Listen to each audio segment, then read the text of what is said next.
Shadow Show. Shadow Show. Shadow Show. Shadow Show. Shadow Show. Shadow Show. Shadow Show. Shadowing it. Devontae Smith was the last Heisman Trophy winner to have been alive when they had most recently awarded the Heisman Trophy at the Downtown Athletic Club.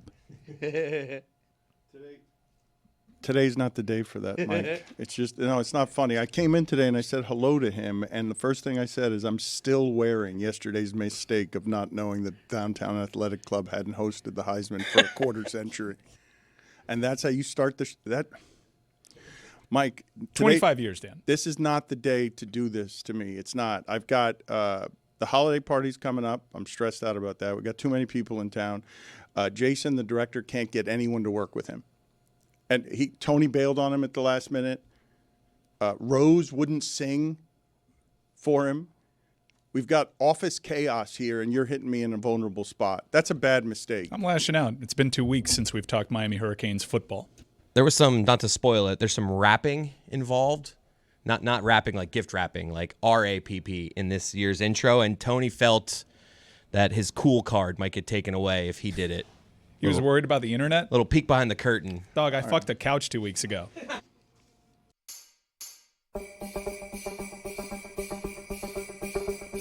Let's start the show, a year in review. Turning over. Clear out the old and bring in the new. Turning over.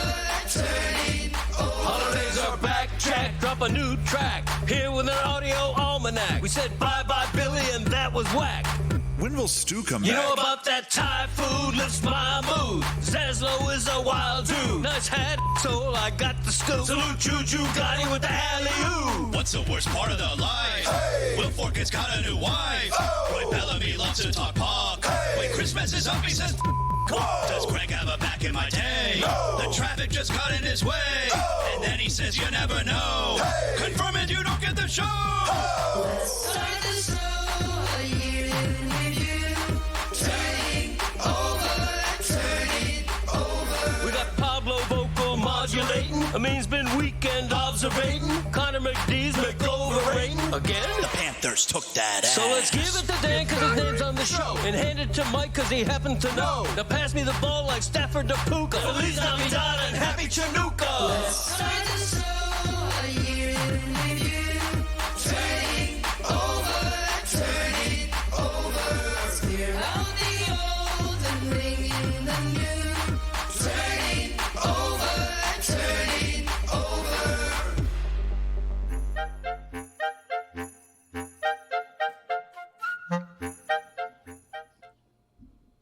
So they might bench Tua, but I got to get to the office politics.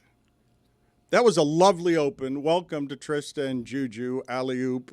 We love having them around during the holiday season. And I want them to legislate some things going on around here because no one wanted to participate with Jason in the making of that open. No one. Tony bailed on him, made him rewrite the whole thing. Made Jason rewrite the whole thing because Tony bailed at the last minute because it was going to hurt his cool quotient. And then Rose, he wrote it for Rose. And then Rose bailed at the last minute as well. And then they forced Ethan to do it. And I see that Ethan was on the cutting room floor, as far as I can tell. I didn't see Ethan, which I was grateful for. I didn't see Ethan anywhere in that open. Maybe he was as Santa or something. I saw Jason as an elf, embarrassing himself as an elf because no one would participate with him. So, Trista, please legislate this. We've got a judge in our midst, but tell me what it is that I should be doing here where Jason's trying very hard to pollute this place with the holiday spirit and no one wants it. I think you need to just force them, really, like indentured servitude. I said to Juju, I said, this song goes hard.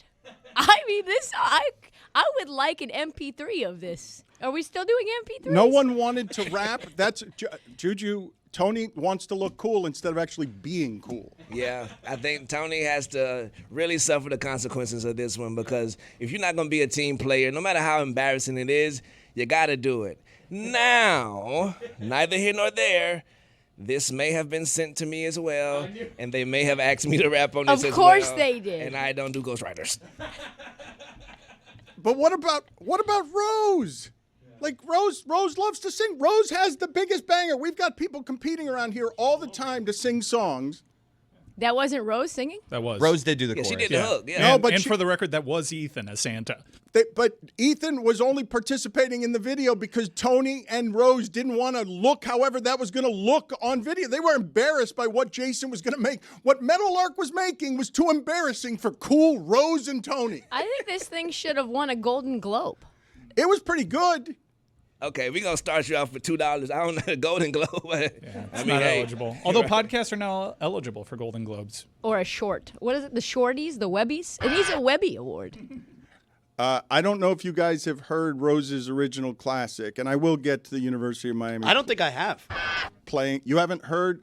Rose got pepper sprayed at Ohio State. Right. You know, and it sounded, that sound he's making is Rose. That's the sound she made on the field. She was actually on the We can field. we'll play her classic in hour 2. How about that? Okay, yeah, because we got to monetize it.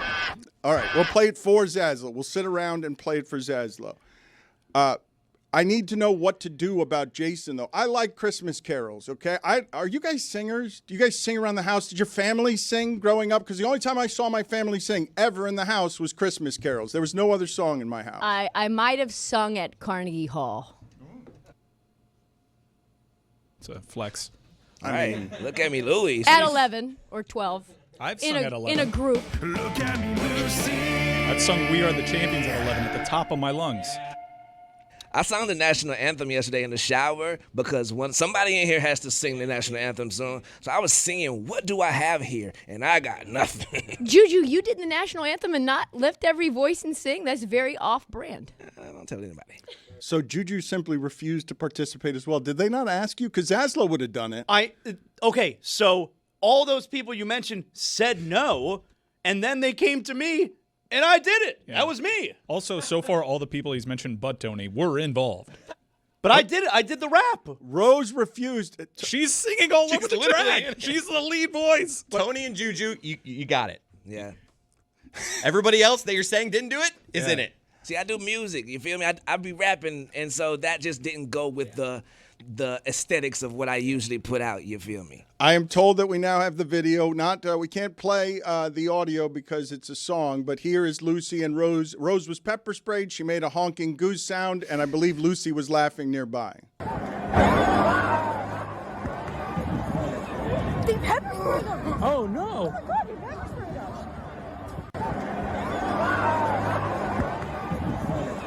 They pepper sprayed them. Oh, no. Unfortunately, the honk was separate audio. Oh, look, there it is. You'll have to take my word for it. She honked. It's not AI altered. Mike, have you been dining on Texas A&M podcasts this Listen week? to everyone, including one that is 100% AI. You can tell by how they say Concepcion. That is the giveaway so far on all AI. He's going to enter the NFL draft. Yes. You enjoy that? I love previewing opponents by listening to what the enemy says. I told you. Department of War, pal. I got to do advanced scouts. I got to see. I'm real worried because they're mentioning that Chris Bell route against us in that Louisville game. I'm like, damn, they know. Yeah, Chris Bell, a first-round pick who is now injured. He was injured against SMU, and people are degrading Miami's schedule because they lost to Louisville, but that's a first-round pick, and Miami couldn't cover him because no one can. And he got hurt, and Louisville got hurt. But as we dissect who's good and who's not in a football landscape, pro and college, where we're being confused by, like, who's the best actually, I think this first-round game is the only first-round game that features two balanced enough teams that if either of them lost, I'll still say that could have been a champion. That's the only you got bogus James Madison in Oregon over here, and you got Mississippi playing Oregon. Thank you, Trista. And it's Louisville. I'm a duck. I didn't want to do that to you because it's been a shaky start, but we let the Louisville thing slide. Why do you think it was a shaky start? Do you Downtown Athletic Club. Yes. That's what nothing kind to of do with me. producer? What do you mean it doesn't have anything to do with you? Well, we got to call it out. I The came audience in, expects Accuracy. I came in saying that I was still wounded 24 hours later. Zaslow's soothing me last night because he's texting me soothing balm. Just, Dan, it wasn't that terrible today. I felt bad. You weren't that terrible No, today. he was bad. He was bad. You got to speak truth to power, man. So you decided that the way to start the show today and produce me when I've got Jason in the other room giving everybody bad ideas they don't want to do. That actually turned into a very good song because Yeti's talented. And we can dance around. We can we can dance around. And if all we got to do is dance around in costumes, we can do that. Sounds like Portland by the Ice Center. I'm lashing out. This is, as you said, two teams playing for a CFP spot here. Winner gets the defending national champion. It's the biggest game in Miami in their since they last handed out the Heisman Trophy at the Downtown Athletic Club. I just can't believe that there's a time in the day where you say, I have a little bit of free time right now, and you know what I'm going to do? I'm going to listen to a Texas A&M podcast. Kick 'em. There was a Cuban on one of them. Okay, they're going into a cult, okay? This is a difficult place to play. The people that surround both huddles are weirdos, all of them. They're chanting weirdos. It's got a weird communal feeling of they speak a language no one else does. And this is a better team, I think, a more balanced team than any of the ones Manziel was on. And I think this team has enough athletes on it all over. And I know I sound gasbaggy when I tell you Texas Tech is really good, and Texas A&M is also really good. They've got athletes all over the field. I don't know how they get down 30-3 to South Carolina at the half, but I'm assuming it's because Marcel Reed was inaccurate. He can be shaken. They've got nothing but running backs that average 5 yards a carry. Marcel Reed is very good, and he presents a problem they haven't had this season, a good team with a quarterback that can move. Like, he's their second leading rusher. He's really good moving the ball down the field, but he can be inaccurate. He can be picked off. And I don't know if you guys think in today's college football that 10 interceptions is a lot, but it's one a game. And in this kind of game between two teams that are pretty equal, the way Miami lost to Louisville is Louisville had 3 great interceptions. Louisville. But it's 4 interceptions that Carson. That's how they'll lose. Miami's got an offensive line that is as good protecting the quarterback, and they were not a good run blocking team up the middle because the coaches were stubborn all season. That's a good offensive line. And Texas A&M, I don't think, has played a lot of those. They lost to the team they did play. Texas had a good offensive line. Texas A&M athletes, yeah. not they didn't protect Arch Manning well, but the athletes across the board. So macro view, these are two teams that I think, based on form, are kind of headed in opposite directions. You can argue Texas A&M is playing their worst football of the year right now, and you can certainly make a sound argument that Miami's playing their best football right now. Dan mentioned the mobile quarterbacks. They haven't hurt Miami. Miami's done a real good job against the mobile quarterbacks on their schedule. They've contained them, and that's exactly what they have to do with Marcel Reed. If he breaks contain, he will hurt you with his feet. You actually want this guy to sit in a pocket. The more he is forced into that pocket and make reads against the zone, the more likely he is to throw an interception. People make a big deal out of Carson Beck's proclivity to turn the ball over. Marcel Reed has had more interceptable passes than Carson Beck has had this season. I think if you're watching the Texas game, the lesson to learn from that is sit back and make them matriculate down the field. Don't let these guys get into man coverage because they have 3 really dangerous receivers that once they get the ball in their hands, if they shake the first defender, they can house call it. So just sit back in zone and be patient with it. So I saw them in person once this year, Texas A&M. I was at the LSU game, and I thought they were really good. But I think it's also important to point out, man, they kind of got lucky with their SEC schedule. They did. Like, you look at, they didn't play any of the teams in the top half of the conference except for Texas, who they lost to, and all 7 of their wins are literally the bottom half of the conference. It's Arkansas, South Carolina, sneaky decent Mississippi State, Florida, LSU, Missouri. Those are all of their SEC wins. They've played a lot of bad quarterbacks this season. And I will say from a size perspective, even though this is a really aggressive team, they're really good on the blitz, Owens is good, they don't have the same size that the Jimbo teams had. I think this is a line of scrimmage game, strength on strength, patience, and it's not more complicated than get the ball in the hands of Malachi Toney. They have a veteran nickel corner that I don't think can hang with Malachi running with him. So outside runs and Malachi Toney is the recipe here. Chris Cody, can you help me with a couple of things? There are 2 questions I have for you right now. Amin has appeared out of nowhere. He's on the show today. Why is he late again? What? Like he's Coming from Vegas, baby. Okay, that's one thing. I've got one issue over there. The other issue I have is why does Mike Ryan, who is wearing a coach's assistant jumpsuit to represent the University of Miami, We got a headset. why does he go into full coach speak when after listening to this Texas A&M pods where he's like, well, we got to matriculate the ball down the field? You're right. I'm asking for us and the audience. We got to house call it. We got to show patience. We got to control the line of scrimmage. This is you making fun of me. You got me rattled because of taking how it. you started the show. You started the show. Rough start. You started the show. No, come on. You're owning me. Let's go. Keep dunking on me. Why is it that you go into full coach speak when you're talking about this football game? Why is it that when I give 10 seconds of analysis, the only analysis allowed here on the show in the last 2 weeks, it becomes boring coach speak? That's actually really good nuggets. Most people in our audience don't know that Marcel Reed is more inclined to throw an interception than Carson Beck. I'm trying to provide a path here for victory for our Miami Hurricanes. And yes, I said our Miami Hurricanes. It's the biggest game in 20 years. You better start acting like it. I think he's saying when you look like a coach, it just sounds like coach speak. How do you even decide which Texas A&M podcast you're going to listen to? All of them. That's how I know one of them is 100% AI. Concepcion, what's his nationality? Puerto Rican, really good player. Hurt us a lot when he was at NC State as a freshman. They got Craver, Bethel Roman, and Concepcion, who's going to be a first-round pick. They're just dynamite with the ball in their hands. 5 yards a carry from all their running backs. Marcel Reed is their second leading rusher. They get Le'Veon Moss back, though. That's the expectation, and he's their big power back. Miami struggled when Florida handed the ball to their power back in that one good-looking drive that they had.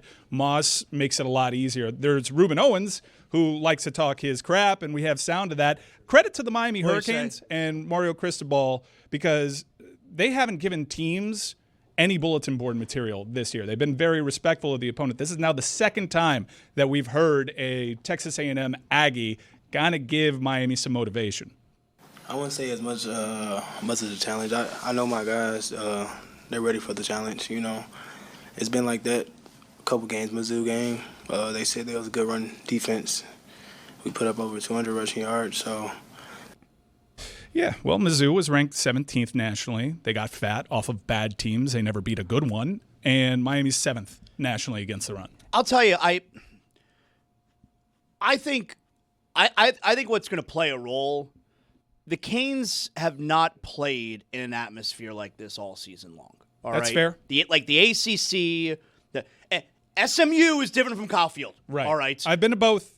And I've been to both. there's over 70,000, Yeah. which, by the way, 70,000 is like tiny for an SEC stadium because obviously No, it's used to be a Big 12. 110,000. That's yeah. Miami has not played in front of Close as. more than 70,000 people this Oh, season. that's okay. I'm Yeah. sorry. Thank you. Yeah. Thank you. So I will say, in terms of having been to both stadiums, thank you. like Kyle Field is You're welcome. What you laughing at? super intimidating. It's super loud. It's all inspiring. Like there's levels upon levels as far as the eye can see. It's a pretty cool It's a atmosphere. cult. it's a big It's deal. a cult. It's 100,000 chanting people in the Right. middle of nowhere amid some tumbleweed. Now, you're not going to believe what I'm going to tell you right now because SMU's stadium is at like a 32,000 capacity stadium. But what they were doing in the first half with blasting the music to the point that the offense had to wait till it stopped, that was so illegal that it had to stop in the second half, is quite literally the loudest thing I've ever heard inside of a stadium. And I've been to Kyle Field. I believe that most of the people listening to this think that this is Homerific analysis on the University of Miami when I keep telling you that's a team with athletes that can win a championship among the top teams in the sport if we're going to play random ball with kids, right? They're kids and they make a lot of mistakes and you don't trust teenagers to be responsible with much of anything. But Miami has a game breaker in Tony who throws the ball as well better than any non-quarterback they've ever had. So they're going to use him in multiple ways. But you've been traveling to these places. Mike's been screaming at the top of his lungs. The SEC is fraudulent, all of it. But this is the cream of the SEC. It's not Alabama and Oklahoma. And when this team is the cream of the SEC feeding on a conference that is a lot weaker than people understand, a lot weaker. It's in disguise. This is not the SEC you remember. Alabama and Oklahoma are shells of what those programs have been the last 10 years. Texas A&M is the top of the conference, but Miami's got a chance to expose the entire conference if they physically drag this team that was down 27 at South Carolina. And then when it went to Texas and played the team that lost at Florida, a Texas team that is very physical, they got their ass kicked by a bad, not a bad Texas team, but a Texas team that did not deserve to be in the playoffs. Like, I know what you're saying about Alabama and Oklahoma. Oklahoma, I'm not so high on. I'm not so sure that Alabama and Oklahoma are not just as good as Texas A&M. Like, Oklahoma and Alabama have really good SEC wins on their resume. Texas A&M doesn't. What did you make of them being down 30-3 at the half against South Carolina? And it's crazy because the key to the game for South Carolina was, quote, get off to a good start, which is right up there with my favorite keys to the game behind don't get hurt. Yeah, you want to get off to a good start because it's a football game.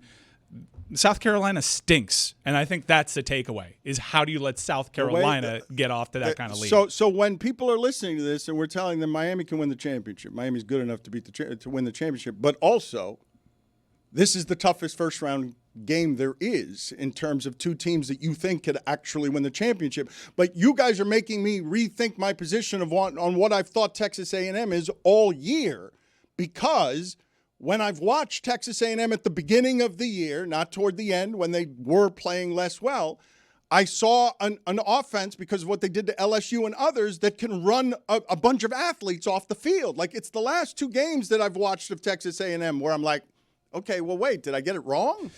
But it's a cliche, but playing your best ball at the right time of the season is a real thing. We saw it with Notre Dame last year, how they were building to crescendo.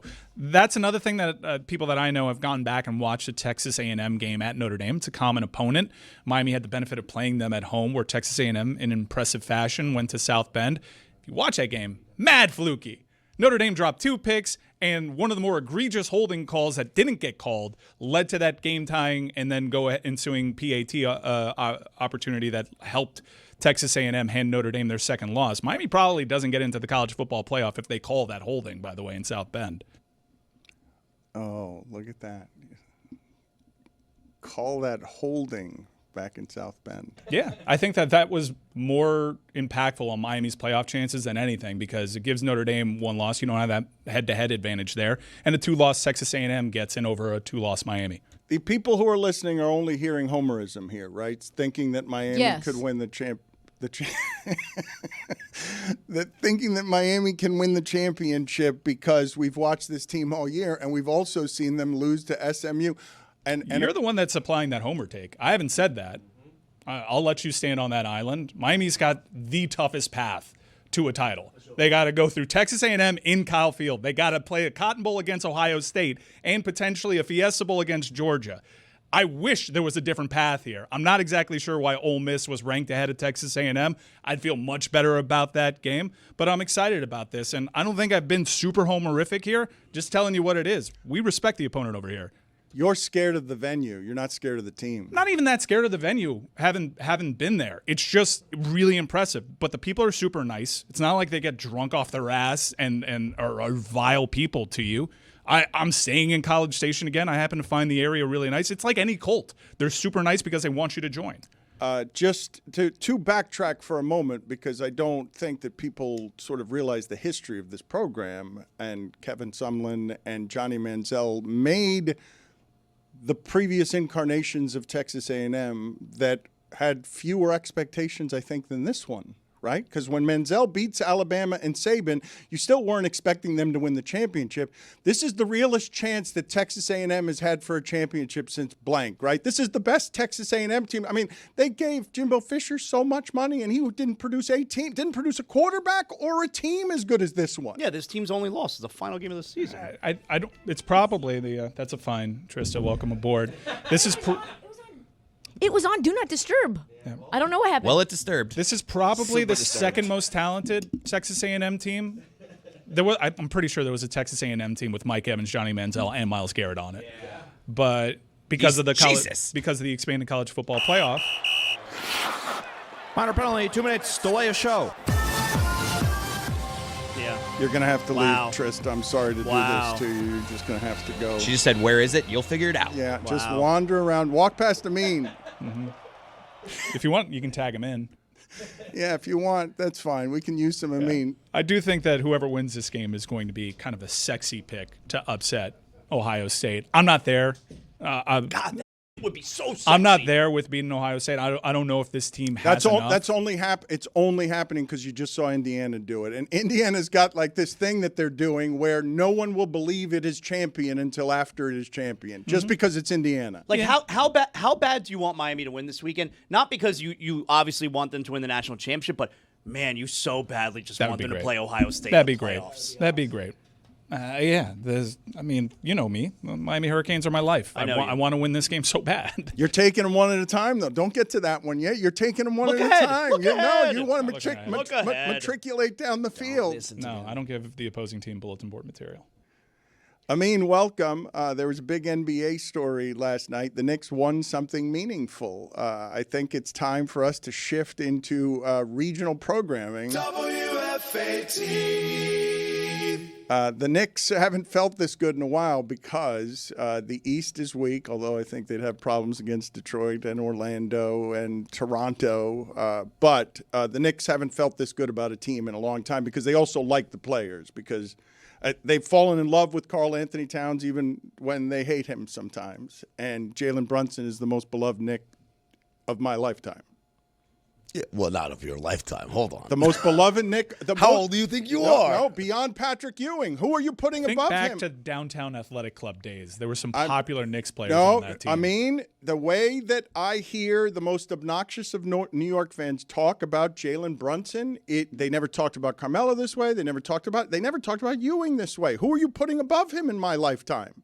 So Clyde Frazier. Yeah, Clyde Frazier. Frazier. Ewing. Okay, but I didn't want. You said your lifetime. You put that. You're old. Do you think Jalen? I'm sincerely asking because I was much more of an NBA fan in the '90s. Do you think Brunson is at Ewing level? I think a lot of people disliked Ewing. Ewing got a ton of heat. I know he got a ton of heat, but at the height of his popularity, Brunson gets no heat. Brunson is just loved. That's a good point. Brunson gets whatever the number is, whatever the ratings are. Brunson is like a 100% or damn near close. I like Whereas, your voice today. I know it's nice It's and bassy. It's gravelly. Yeah. That's a red eye from Vegas. That's a lot of things. Yeah, Dude, but you've been working hard. Thank you. A couple playoff exits for Brunson, right? And that heat will turn up, no? But here's the weird part. I think to this point, he still has a little bit of Teflon where a couple of playoff exits, like last year, that was a disappointment. You were supposed to beat the Pacers. How many people said it's because Brunson wasn't good enough? Nobody said but that. when you say to this point, like this part's super interesting to me when it comes to popularity and the difficulty of having it in New York. Like this is super simple basketball stuff. Ewing was a giant. Brunson is small. Yep. Mm-hmm. And they just love the grittiness of that guy represents us. Look, it's 10 points every first quarter. And in the fourth quarter, he's going to be efficient. And how does he do it? I don't understand. He's tiny. And Ewing was the number one pick where Brunson was like, wow, I can't believe we gave him this much money. Oh, my God, he's incredible. Takes a discount so that we can keep getting better. Karl Anthony Towns has never been more popular, even though, if he misses his next 6 shots, they'll turn on him quickly because he's big. Right. So to answer Chris's question, if the Knicks get knocked out early or don't achieve, Towns is first on that list well before they get to Brunson. And then Bridges before Brunson, too. Because we gave up 5 first-round picks for you. He has so many layers of insulation. Mike Brown is on that list before he gets there. Brunson is, to your point, Dan, he's pretty damn popular. But when I think about Walt Frazier, winner, right? When did Walt Frazier stop playing? When did he stop playing? In the 80s, but the early 80s. Jalen Brunson, winner. Well, not like Walt Frazier. I mean, he's got a championship. trophy. Hang the banner. Frazier had 2. How about that? Okay. But then the other part of this you have to understand, Frazier was culture beyond the game. So it wasn't just, he's a great player for the Knicks. It's like, this guy's cool, he's dressing cool, he's got the suede Pumas, da-da-da. And then, because Frazier stayed around, as a broadcaster, still showing up dressing flamboyantly, he's become like the mascot who stayed. And for that reason, he is still beloved and still kind of respected, even among people who were, born decades after he played for the Knicks. Fair enough. I stand corrected. I don't know what year Clyde Frazier stopped playing, but it was before I started watching basketball. Like, I didn't start watching. Well, oh, wow, that's judgy. I get there in my teenage years, and it's unacceptable to you. I'm a casual because I've merely been following it half a They century. didn't have league pass back then. I mean, The Miami Heat weren't around. is this an indictment of me that I started watching basketball after Clyde Frazier? Watch the highlights, From New York, New Jersey. SportsCenter wasn't around, guys.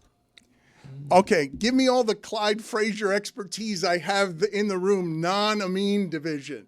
Nah, just for men commercials for me. Boom. Did he wear goldfish in his shoes, or was that somebody else? Like, I was at a... That was I'm feels going to like get you, him. sucker. What just happened, bro? We gotta find this man. That was literally "I'm gonna get you, sucker." Bro. No, there wasn't. There's absolutely a basketball player who's done this. Somebody will support me in the audience. You have this wrong. I do not have this wrong. This is not me This is conflating oddly confident for you, given the week you've had.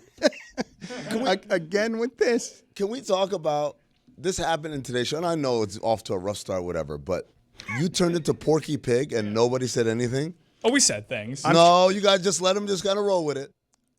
Do you have for me? Can you cut that up, Chris? Me getting stuck on matriculated. Have you guys cut that up yet?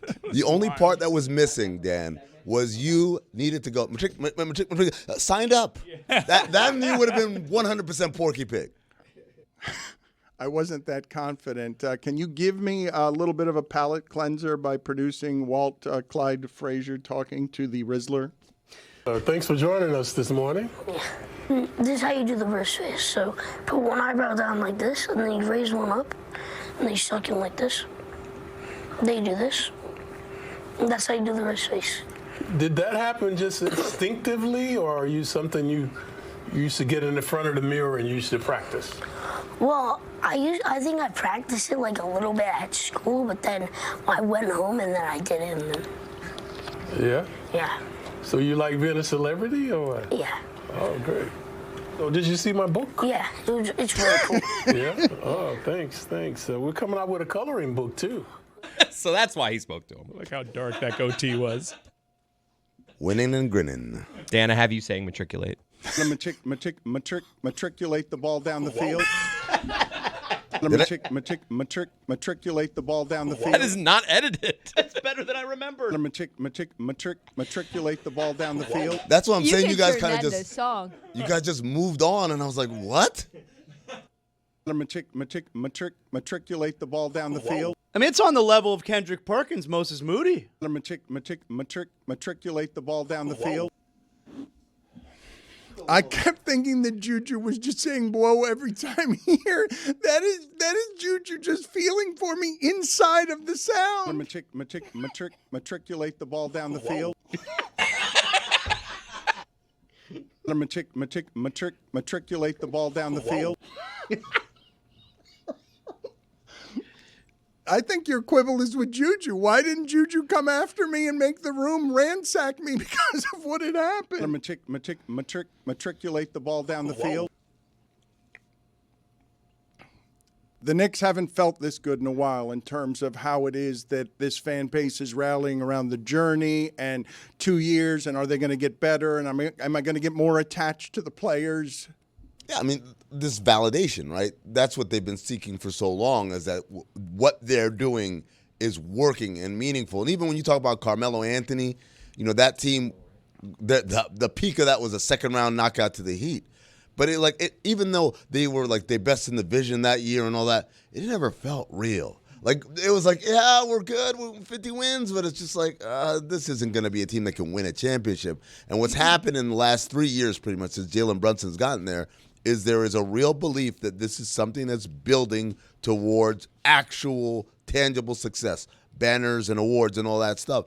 And so last night was kind of, especially, they were down. The crowd was it was a San Antonio crowd. Scene. It was a San Antonio crowd. And this is, I don't know if it's because the rodeo was in town before and these people just stayed, or there was this like the announcement that, hey, the Spurs are good and this is going to be a huge following that's going to be a national brand over the next couple of years.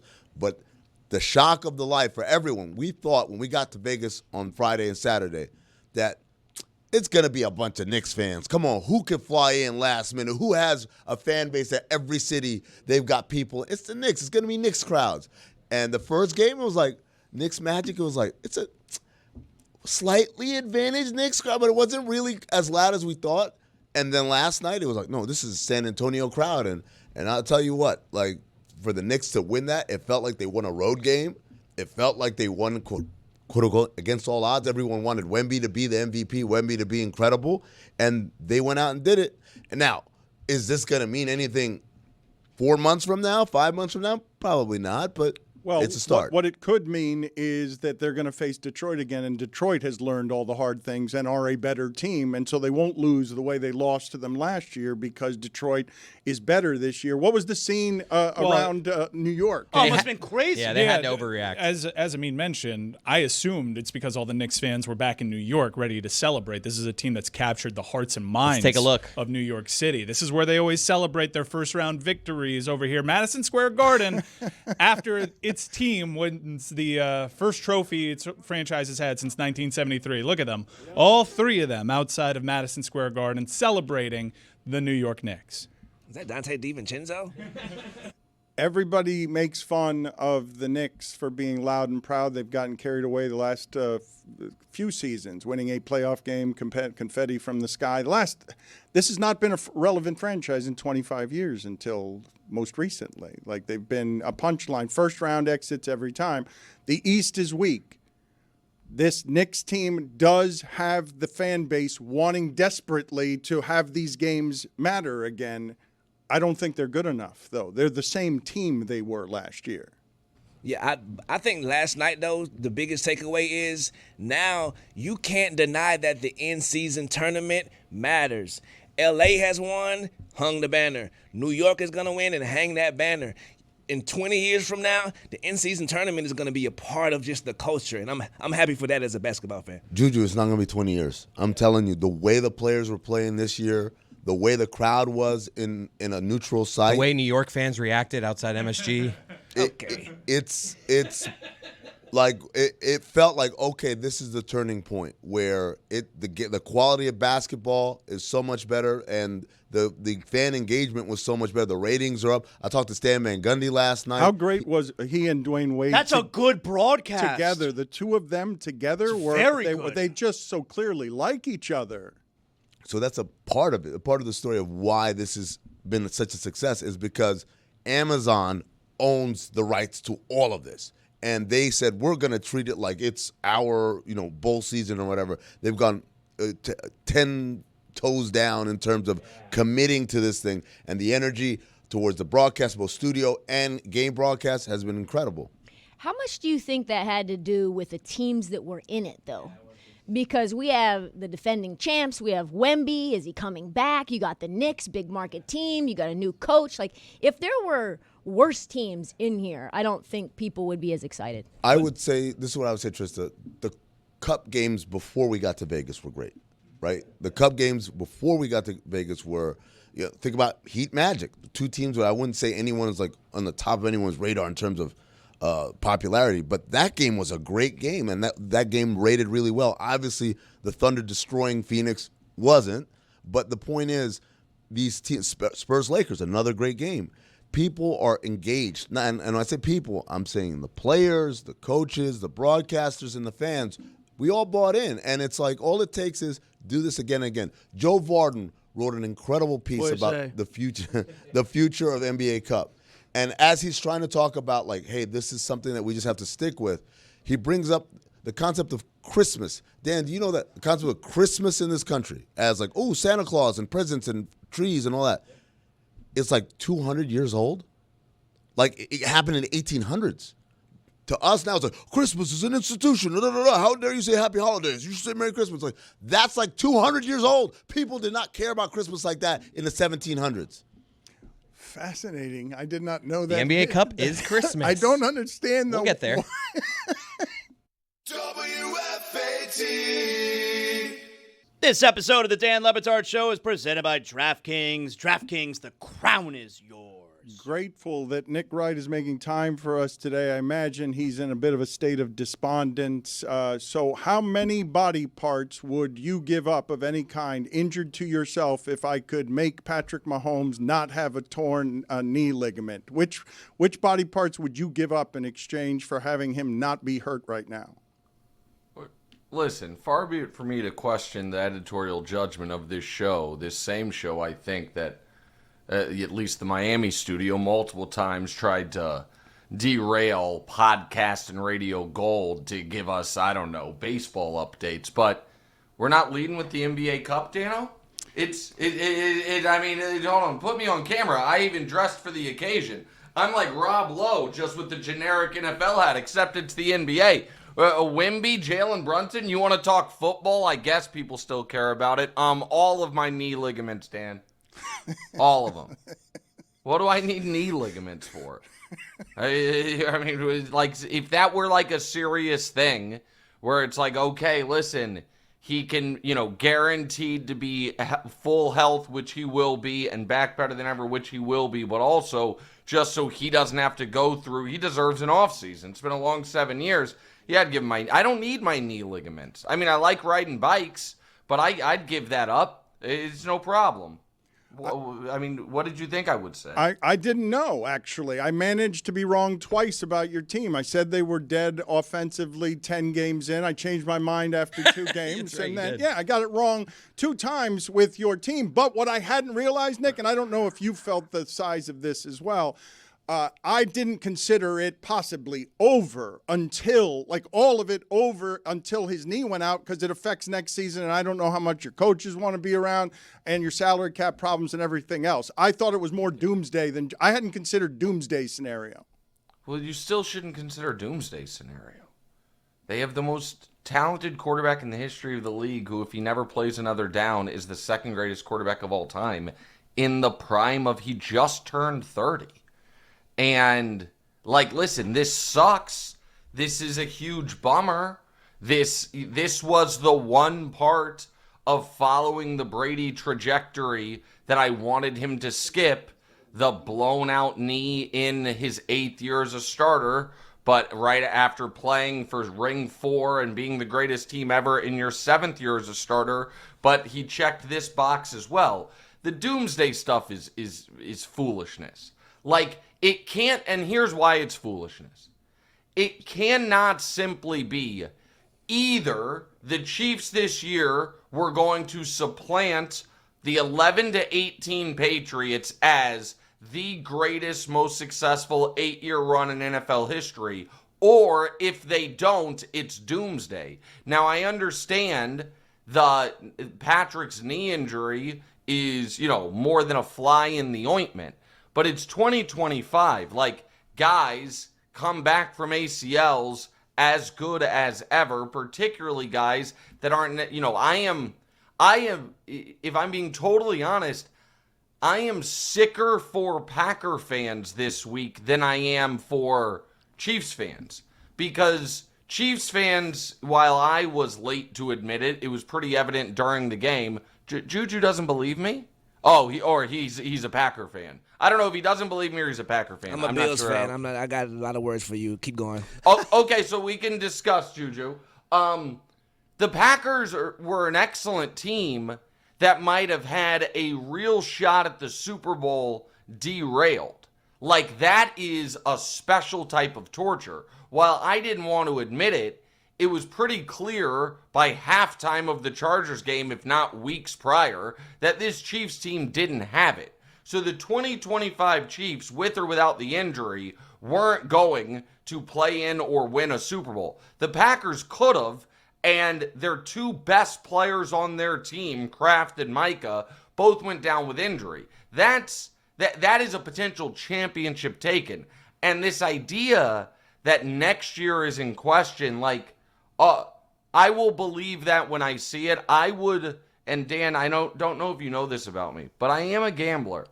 I would bet a lot of money that Patrick Mahomes is the Kansas City Chiefs Week 1 starter next year. What's Juju mad at me about? You guys should go to the Super Bowl now. Like, it's never been laid out more perfectly. You guys should. Mahomes isn't there. Burrow's not there. Lamar, who is actually the one guy in the playoffs you guys can beat, he might not be there. You go to the Super Bowl, and I'm hoping you do it. Like, Bills fans deserve it. Bills fans are great fans. Josh Allen's a great player. You just no pressure. But if you don't make the Super Bowl this year, you probably never will. So I'd go ahead and make it this year. Yeah, that's my problem.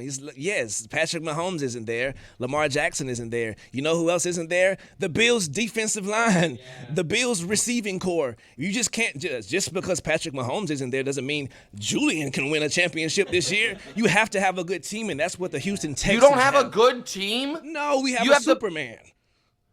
James Cook's going to rush for 1,700 yards. Touche. You right? James Cook's pretty good. Your offensive line's pretty good. Josh Allen is spectacular, and you have a top 3 pass defense in football. Nobody gets to have a perfect team, guys. I'm so sick of hearing this from fans who tell me all year long what a superhero their quarterback is, and then when we approach when it's do or die, it's like I got to hear from Justin Herbert fans about how bad the offensive line is. I guess Juju's upset that you guys have a bad run defense. Get over it, bro. You have a great pass defense. You have a superhero at quarterback. You have a great running back. You're playing kids and old men. You're going to play young 22-year-olds and 44-year-olds en route to a Super Bowl. Go to the Super Bowl, bro. It's not that hard. Chiefs been in 5 of the last 6. Gary Oldman.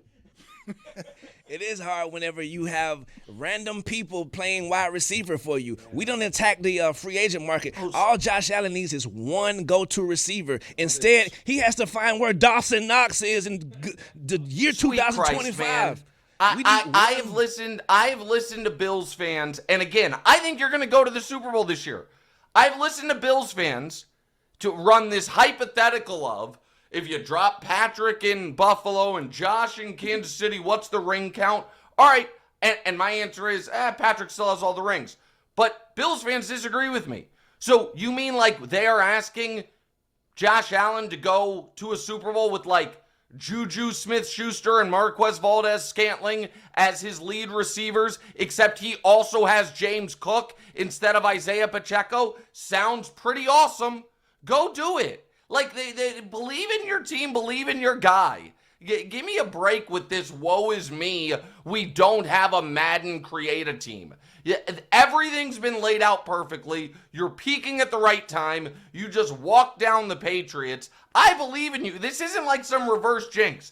I believe Josh Allen one day is going to win a Super Bowl. Part of me kind of likes the fact that if this is the year, I'm like, yeah, he won the Super Bowl, but Patrick wasn't in the tournament, so it's kind of like half a ring. But this is a great year to do it. Go to the Super Bowl, bro. If Bo Nix or Drake May get there before Josh, and it's because, oh man, they had better D tackle play, then go jump in the ocean, bro. Like, go to the Super Bowl. I'm sorry. I got to point out a couple of things that you said. Number one, you said it was apparent by the Chargers game, if not a few weeks earlier. Didn't sound like it was apparent to you when you come on the show. You were talking pie in the sky. We got this. We're going to do this. The other thing you said was, I'm sick of these fans complaining. They say, oh, my quarterback's a superhero, but when they lose, they start complaining about the line and all this stuff. That's what you just did. You just did that about your own team. Okay, so Amin, and I'm not trying to start more like beef with people on the show, but I would strongly recommend in the future, if you're going to run back words that I said, you actually listen to the words that I said. Because to deal with the first thing, what I said was, it was apparent to everyone but me. So I was front running that obvious criticism that I was going to receive, because I was the last one. I even think I said I was the last one holding out hope. It became apparent to me, I said, by halftime at the Chargers game. And you don't know what I was saying during the Chargers game, because I was watching that alone, sad in my house. That's first of all. Second of all, what damn excuse did I make at any point in any of this for Patrick Mahomes? And first of all, no excuses are necessary. Prior to this year, he'd played in 5 of the last 6 Super Bowls. When have I at any point said that there is nothing that could be done. I haven't said any of that. I said the Chiefs didn't have it. He's on the Chiefs. Everybody needed to be better this year, including the quarterback. So we can do the argument jujitsu if you want, but you got to tell me what I'm arguing with. I kind of feel like you're making the same argument that Juju just made about, hey, even though my quarterback is amazing, there are structural issues with my team that makes it kind of perhaps an obstacle for them to achieve the ultimate prize. Sweet Christ, man. Are you comparing the worst, the 2025 Chiefs, which were from quarterback play on down, the worst Chiefs team of the decade, to a Bills team coming off its best win of the year? Josh Allen, some people believe, is the league MVP. They're the highest scoring team in the conference. They have the best pass defense they've had in the last 3 years. Like, these are apples and bowling balls, bro. I'm not comparing the teams. I'm comparing Sergeant Semantics. The argument that you are making is strikingly similar to the argument you're striking down from other people, regardless of the caliber of team that we're talking about. What is the argument you think I'm making, bro? What are you saying? You got it. It's okay. All right, this is happening again. This just general tension with Pablo, with Amin, with Juju. He's coming after everybody. I have no tension with Juju at all. Tristan? I have no tension with Juju. I'm telling Juju, believe in your team. Hi. Believe in. Hi. I'm Trista. I'm new. I just was wondering why you're so hyped up right now. It's the job, man. What are you talking about? Nobody wants to hear a sad, slow. I kind of do. I think my most team that has had some people wanted to hear sad Nick most Wright. people do want to hear sad clown Nick Wright. Yeah, I want wet blanket.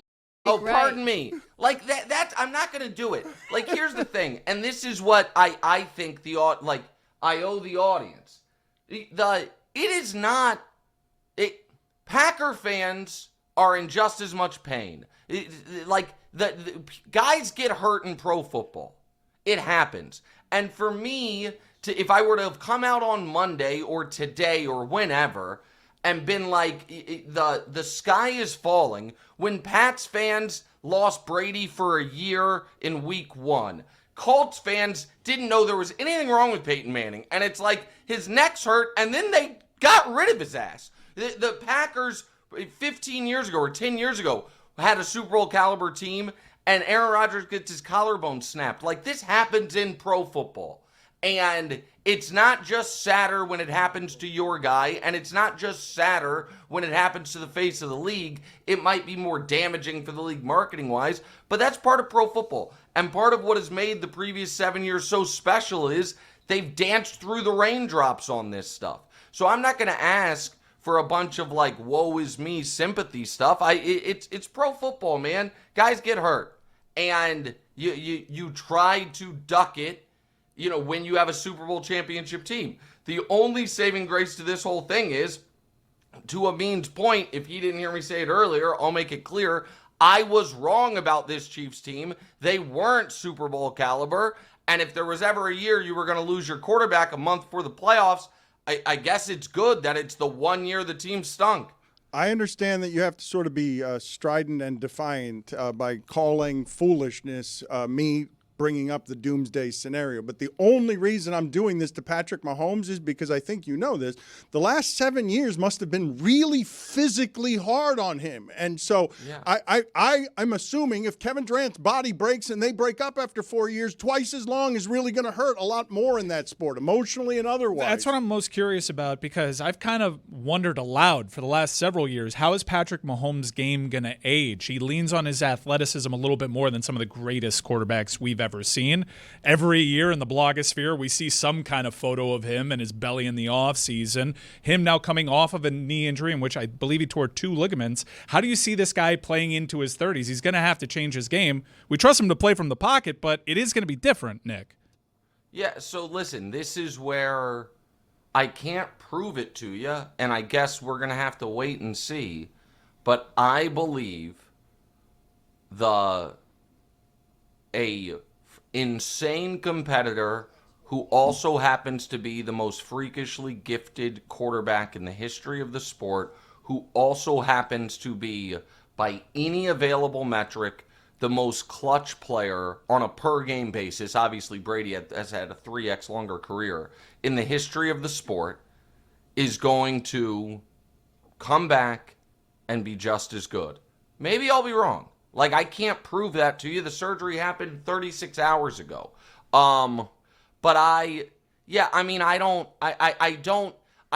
this is where I guess I can be annoying to your crew or whomever. I think stuff like this is the dumbest imaginable. You showing a picture of a guy when I think he was in the midst of another Super Bowl championship run, and I think that was a photo from the locker room after the first game he went on the road and slayed one of these teams that was better than him. For the audio audience, it's a photo of Mahomes shirtless in the locker room. And it's supposed to be like, oh, look at this. Evidently, what folks think is the ideal quarterback body, they've been wrong about. And so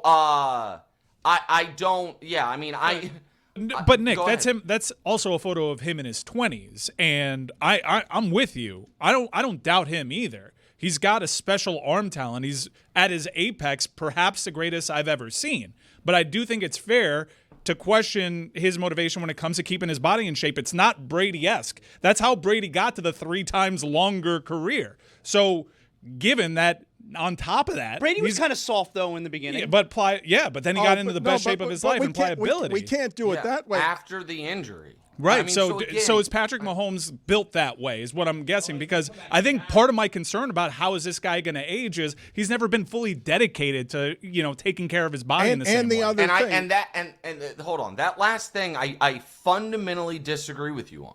The idea that he's never been fully dedicated. The guy has played an extra season of every other player in the league, and we saw him come back, miss no time with a high ankle sprain en route to winning the Super Bowl. He was playing through a knee injury this last month on the injury report, and it finally gave out on him. The fact that that's why I think that picture is dumb, because it implies the guy is not putting the work in on his body, when I think I don't think that's the message it sends. I think that it is what leads to, like, the show Lamar shirtless compared to Patrick. Lamar's dealt with injuries throughout the whole tenure of it. Like, I don't think those things go with each other. Like the chiseled upper body, and therefore that is, I'm putting in the right work to stay on the football field as a quarterback. And this was not an injury that he suffered because he was out of shape or something like that. This just happens. It's football. But if you're asking me to be a seer and guarantee he's going to come back as good as before, I obviously can't do that. Is my money on him? Literally and figuratively, of course it is. My money is on him too, but I'm saying they just missed the playoffs and he tore his knee at 30. I think it's totally fair to question how is that going to age when at 30 it seems to have hit a wall. And I just think that you cannot doubt Mahomes and doubt what football and ravages of the body are done over 7 years of trying as hard as he has. Even if he's built like Derrick Henry, like you're allowed. He turned 30. 3 months ago.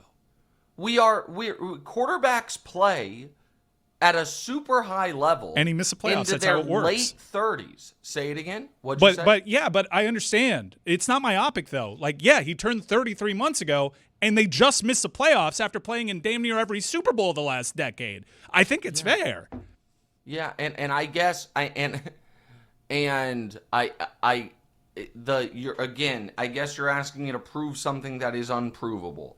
The point that I would make, and I'm not trying to be combative and I'm not trying to be annoying, but maybe I don't know any other way, is there was, unless they were going to have an endless run, at some point they were going to have a down year. And whenever that happened, it would also, as a tautology, be when Mahomes and Andy are the oldest. So at any point, whenever they have the down year, it could be like, well, all of it caught up to them, and they're older, and Andy's lost his fastball a bit, and Patrick's all of it. Now there is a real factor of a real sports tragedy of he suffered a devastating injury, which I am not overlooking. What I am saying is we consistently see guys at skill positions come back. So the Stephon Diggs come back from a torn ACL as a much older wide receiver. So I don't think that this is going to have some super long-term knock-on effect. I am worried that if he continues the Brady trajectory, Brady, his first year back from the torn ACL, they won 10 games. It was one of his worst statistical seasons. They got clocked in round one of the playoffs, 33-14 by Baltimore, and he wasn't back to being Brady till the next year when he was the best quarterback in the league in 2010, and they were 14-2. But even that year, they ended up losing in the first round of the playoffs to Mark Sanchez. And so Brady went 3 years wrapped around the ACL without winning a playoff game. If that happens to Patrick, it will just be conventional wisdom. He's done, they're done. Tom, of course, then went to 8 straight conference championship games and 5 of the next 8 Super Bowls. So I guess we'll see. But you keep wanting me to say I'm worried. I'm not worried. And maybe I'll be an idiot, but I'm not worried. He's got to go because he's respectful of his colleagues and he's got a meeting to get to. He's the host of FS1's First Things First. He's also got the podcast, What's Right with Nick Wright, that he does with his son. You came on here and you said at the beginning, I don't want to do editorial judgment for this show, but let's do some on the way out. Would you like to hear me trying to say the word matriculate earlier in the show, or would you like to hear the sound of Pablo making a joke to Adam Freeland that made you roar with laughter? I'd like to hear matriculate, please. I'd like to hear that. I don't, let me hear it again. Matriculate the ball down the field. You know what, Dan? I think that was a good effort. And No also, edit there. Whether you did that intentionally or not, I mean, to start with the Chiefs and then to end with a phrase that was created by the first legendary Chiefs coach, Hank Strom. I mean, that's why you're the GOAT, bro. I mean, really, you really wrapped it all together. I didn't. By the way, I wasn't trying to yell at you, bro. So this is sincere. I wasn't trying to yell at you. I was. You were trying to yell at me. That's fine. I know that's fine. I don't need any more. I don't need any more beefs. You know what? I feel. This wasn't a new one, though. We've had this one going for a couple of years now. Oh yeah, because you're mad because you stole my idea. You came up with the idea of hey, let's call NBA players superstars. I do have to go. Good to see you guys. See you later. I've got a couple of questions that I want to get to with the group because Chris Cody said in the middle of that we're stuck in the mud. We're stuck in the mud talking about Patrick Mahomes, and I don't think there will be a bigger injury in that sport because that's the guy who's inherited from all the previous quarterbacks as Aaron Rodgers hangs around and Tom Brady is in the booth. Like, that's the centerpiece, biggest star in the league. I know Travis Kelce as well, but like him getting hurt and us wondering aloud, is that it? And him saying, no, it's fine. It'll be another decade. That's a pretty big gulf. He did cite blind faith. He's the best I've ever seen, so I trust him to do it. When we're just holding up the very recent post-30 data point of, well, they're not in the playoffs and he just got hurt in a way that he's never been hurt. That's the problem with Nick's counter-arguments because Mike isn't saying he's fat now and Mike's just saying, hey, this is a legitimate concern, and Nick's like, no, it's not. And that was his whole thing. I'm like, well, if it isn't, then what just happened? Because they missed the playoffs. He's 30. But the gulf here, to me, that's sort of most interesting I saw Brady do it. He played forever. I think it sort of ignores that Patrick Mahomes on 3rd and 6 is always running for 7 yards. Like, he's been doing it for 10 years. He runs for 7 yards on 3rd and 6 and extends the drive. Brady didn't have to do that. They didn't ask Brady the last 15 years when the margin in that sport is the guy who's the running back, a bunch of people are blocking each other, and the guy who's the running back hits the corner because he's this much faster. than the corners. When Lamar Jackson can be derailed from MVP to, wait a minute, what's happening here when he's got to play differently? How did that happen that fast? I think it's fair to wonder, can football grind up Patrick Mahomes like it does other human beings? I think everybody agrees, though, he has the mental fortitude and the arm talent to change his game up. But in invoking Lamar Jackson, we were like, he relies on his athleticism so heavily that if he loses just a quarter of a step, that is going to make him a lesser quarterback. And I think it's a big unknown as to how much this is going to affect Patrick Mahomes going forward, given that he was rushing this year more than ever. The thing that is amazing to me about how that sport churns up the people who play it most athletically. As you watch Aaron Rodgers sort of stumble around, you see all the age on him. There haven't been a lot of quarterbacks in the history of the league that are real good running for 7 yards on 3rd and 6 every time. Like he's playing right in the middle between the most athletic of the scramblers and the most precise of the drop back guys. And I would assume there's a physical cost to that. It was almost as if Nick, even though he conceded that he knew the Chiefs weren't good enough, which is, I believe, the first time he admitted that. The first time he admitted it was after they were eliminated from playoff contention. It feels like history is already going to forget that they weren't good enough to make the playoffs on their own. It's already become kind of like how the Raptors, I feel, were going to beat the Warriors either way. Warriors fans can always hold on to the injuries that happened there. This little blip, in Nick's mind, and it's going to be a blip, was, Mahomes got hurt that season. Let's take away from Josh Allen. That ain't right either. He was healthy. He had to make that field goal to continue making the playoffs, and even then, they weren't going to make it. And it's awfully super lucky for Nick and convenient to turn it around and say, Mahomes got injured. That's why Josh Allen got that ring. It's a half a ring. Get out of here. So 10 years from now, do you think Nick's argument is going to be, well, that was the year Mahomes got hurt? Yeah. And he'll completely forget that they were terrible? He will totally forget. I think he already has. I think the nation already is subscribed to this narrative that, well, Mahomes got injured that year. Dog, they stunk. That's a good show. He got injured after the injury. It's a good show, yo. You yelling, get out of here, and him yelling, you jump in the ocean. Like that's where all of this has to descend to. Can we get the useless sound montage ready as a palate cleanser here? I need to laugh at Mike Tomlin and Sean McVay.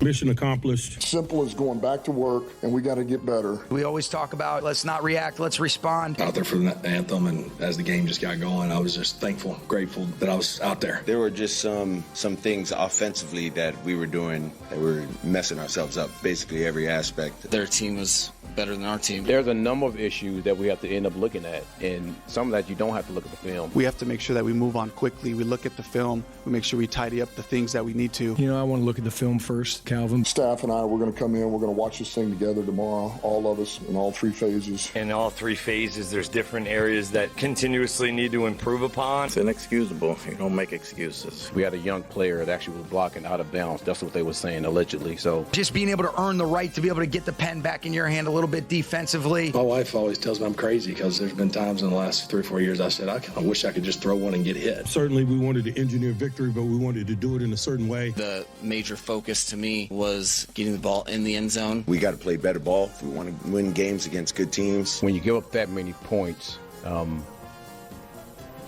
that's tough. How well do you know your job? How well can you do your job? Guys, just playing one snap at a time, Kurt. I think that was the key and critical factor. Man, we love Monday Night Football. Strong lower body guy. That's real. I know that in the book it says we turned the ball over, but we didn't turn the ball over. I don't think the weather was a factor. I think their team outperformed us. What's resulted in not having penalties has been the discipline of how we've been playing. Getting a game like that, knew we were going to need some points. You don't look at the scoreboard. You just continue to try to stack good plays, stay totally and completely present. They executed tonight, and we didn't. We didn't expect it to be easy, but certainly after we got it going, we had a little bit of fluidity there. Really, at the end of the day, it's about pride that you have for yourself, your last name on your back, you know, who you are as a husband, who you are as a father, as a son, as a teammate. Isaiah has a knee. You know, we talk about our play style, talk about play smart and finish. That did not show up for us today. You do feel like we are improving in some ways. It should burn at you, it should eat you up. You got to care enough where the hurts. You gotta care enough where the hurts. It gotta mean something to you. It's more than a job. It's your livelihood. The fact that it's been 1,800 days since I've thrown a touchdown, or an interception for that matter. So we got both of those checked. Staying in the moment, they kept making him snap it one more time on the defensive side of the ball. Supremely disappointed in the outcome, and I think it does a disservice to the objective, the work that we were doing on this opponent. I think the score was 13-13 or 13-10, so still have fighting chance. Are we out of the playoffs? We are. Okay. It's that time of year. It doesn't need to be said. I mean, how do I answer that one, right, without you really putting me in a, obviously the family stuff is, what the hell kind of question is that right there? We believe in the strength of the pack, and a lot of guys stepped up, certainly, and made that a truism. My wife is a total stud. My respect just watching and getting an up close and personal look at this. I could never do this stuff. See you next week. Keep watching. Put it on the poll. Is your wife a total stud at Le Batard Show? Trista, are you cold? This seems to be an affliction in our studio. Yeah, it's freezing. Okay, so you're struggling with the winter. Was Sean McVay saying he got an up close and personal look at the crowning of his child coming out of a vaginal canal? Is that what he was saying? I'm pretty sure that, she's a total stud. That was graphic. They gave the child a crown? Did you guys do that? You got to peek. No. I didn't. I went into the game there knowing I don't need to see what's happening I peeked. there. That was the advice that I got. Don't look, and I didn't. Don't look. I'm going to tell y'all right now, as crazy as it sounds, have you ever seen a C-section? Yeah. That's actually what I looked at. That one is crazy. That I saw. That one is crazy. I was trying not to look there. A lot of red. I saw the organs. Dan, listen to me. Listen to me, because this is No. You got Dan. You got to listen. You know to about me. that C-section? Dan, for years, I'd watch movies, and they're like, the Predator like disembowels a guy and the guts and all that stuff. I'm like, that looked fake as hell. It's pretty surreal to boy. That was on point. I owe a massive apology to Hollywood. You guys know exactly what the insides of a person look like, because I seen it. It's wild having a conversation, Crazy. trying to motivate somebody while they're like in your peripheral vision. A spleen is just being lifted out of a body. They put it on a tray. Yep, it's on a tray. Hey, here we go. Just put it on this TV tray over here. Miracle of birth, huh? Holy hell. 28 points for OG Anunoby last night. Why would you need to motivate someone who's having the baby cut out of them? It's just something you say. Yeah. They don't have to do any work. You're doing great. I don't have to do any work at all. Keep it up. You're doing I'm great. not having my spleen removed. I'm so proud of you. Yeah, you're doing great. Love you so much. You're so strong. Yeah. Trista, it's optics. Oh, I see. Because if you don't do that, you're like, this bastard, his poor wife was there getting shredded to pieces, and he just stood there checking fantasy football scores on his phone. 20 more minutes, and you can eat sushi again. It's ice chips. Ice chips. Wife is a total stud. I want to get to McDaniel talking about benching Tua, but before I do that, because this got away from me earlier in the show.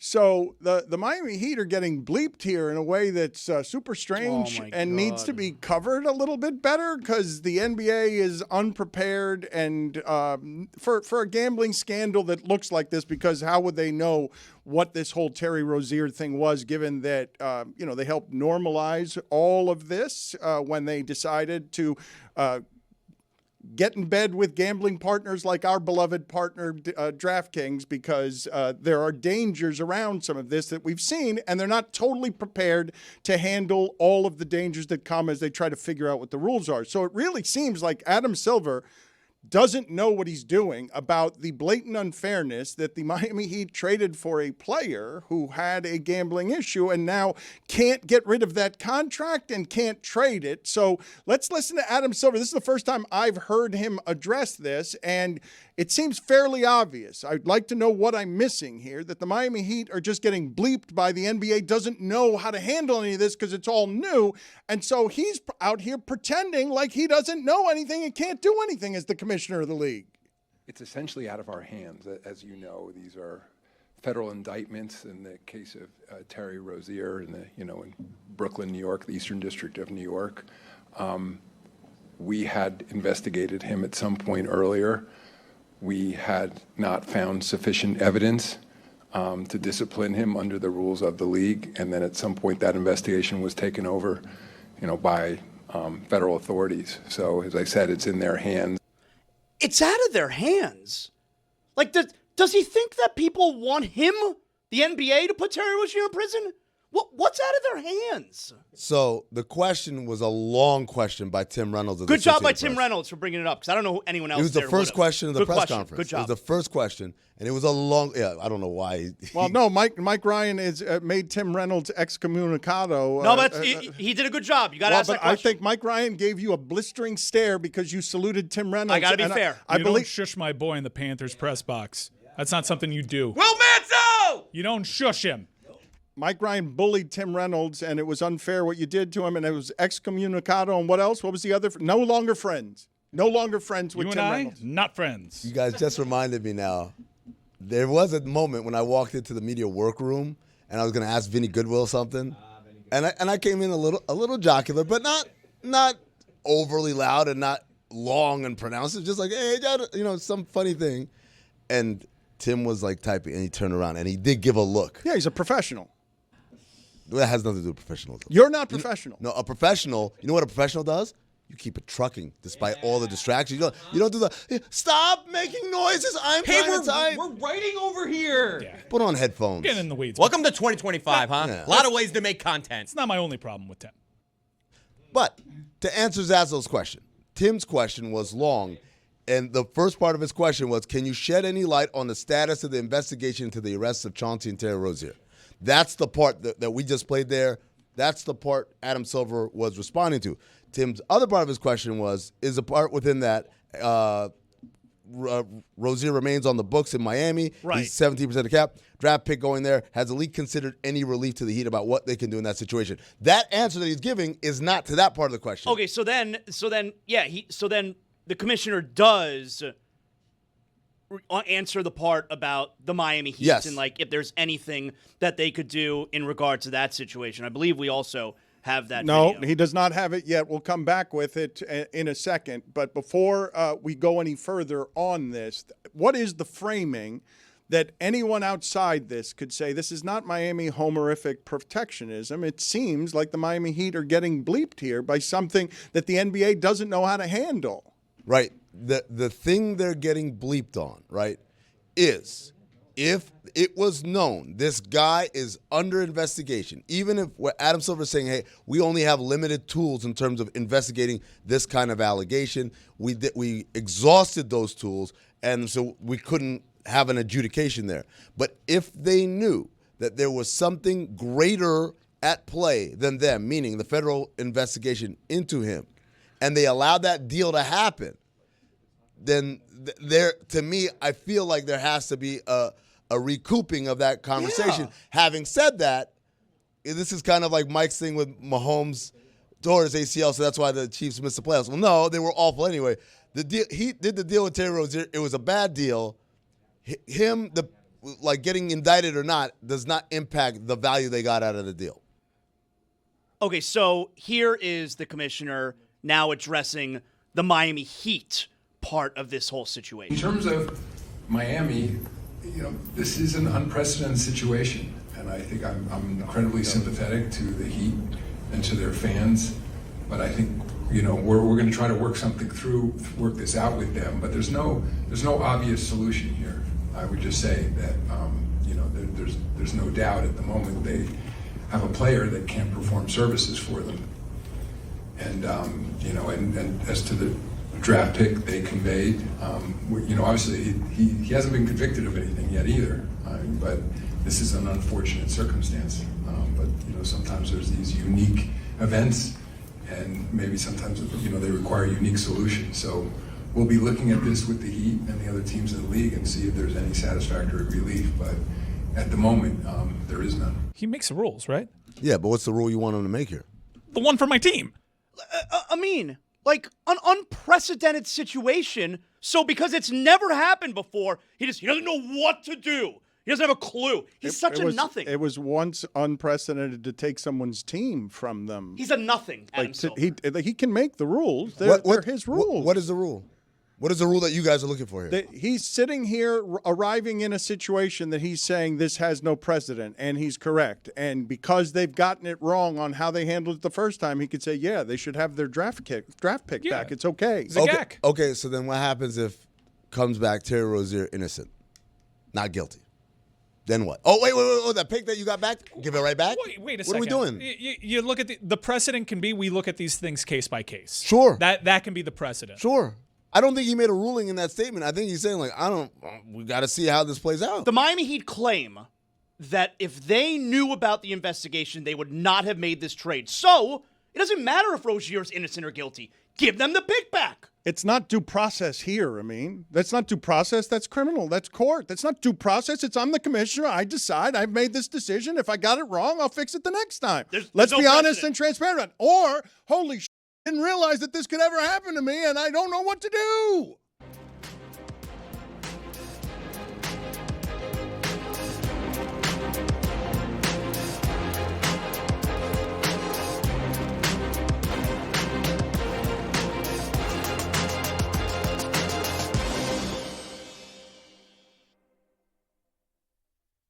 Welcome to another episode of Insights to Mediocrity. I'm Jeremy Taché here with our expert, our superstar, Tony Kaladiu. Good to be here, Jeremy. How does 10-Day Tony know when he's in the zone? It's something that I can't explain. It's something that I can't teach.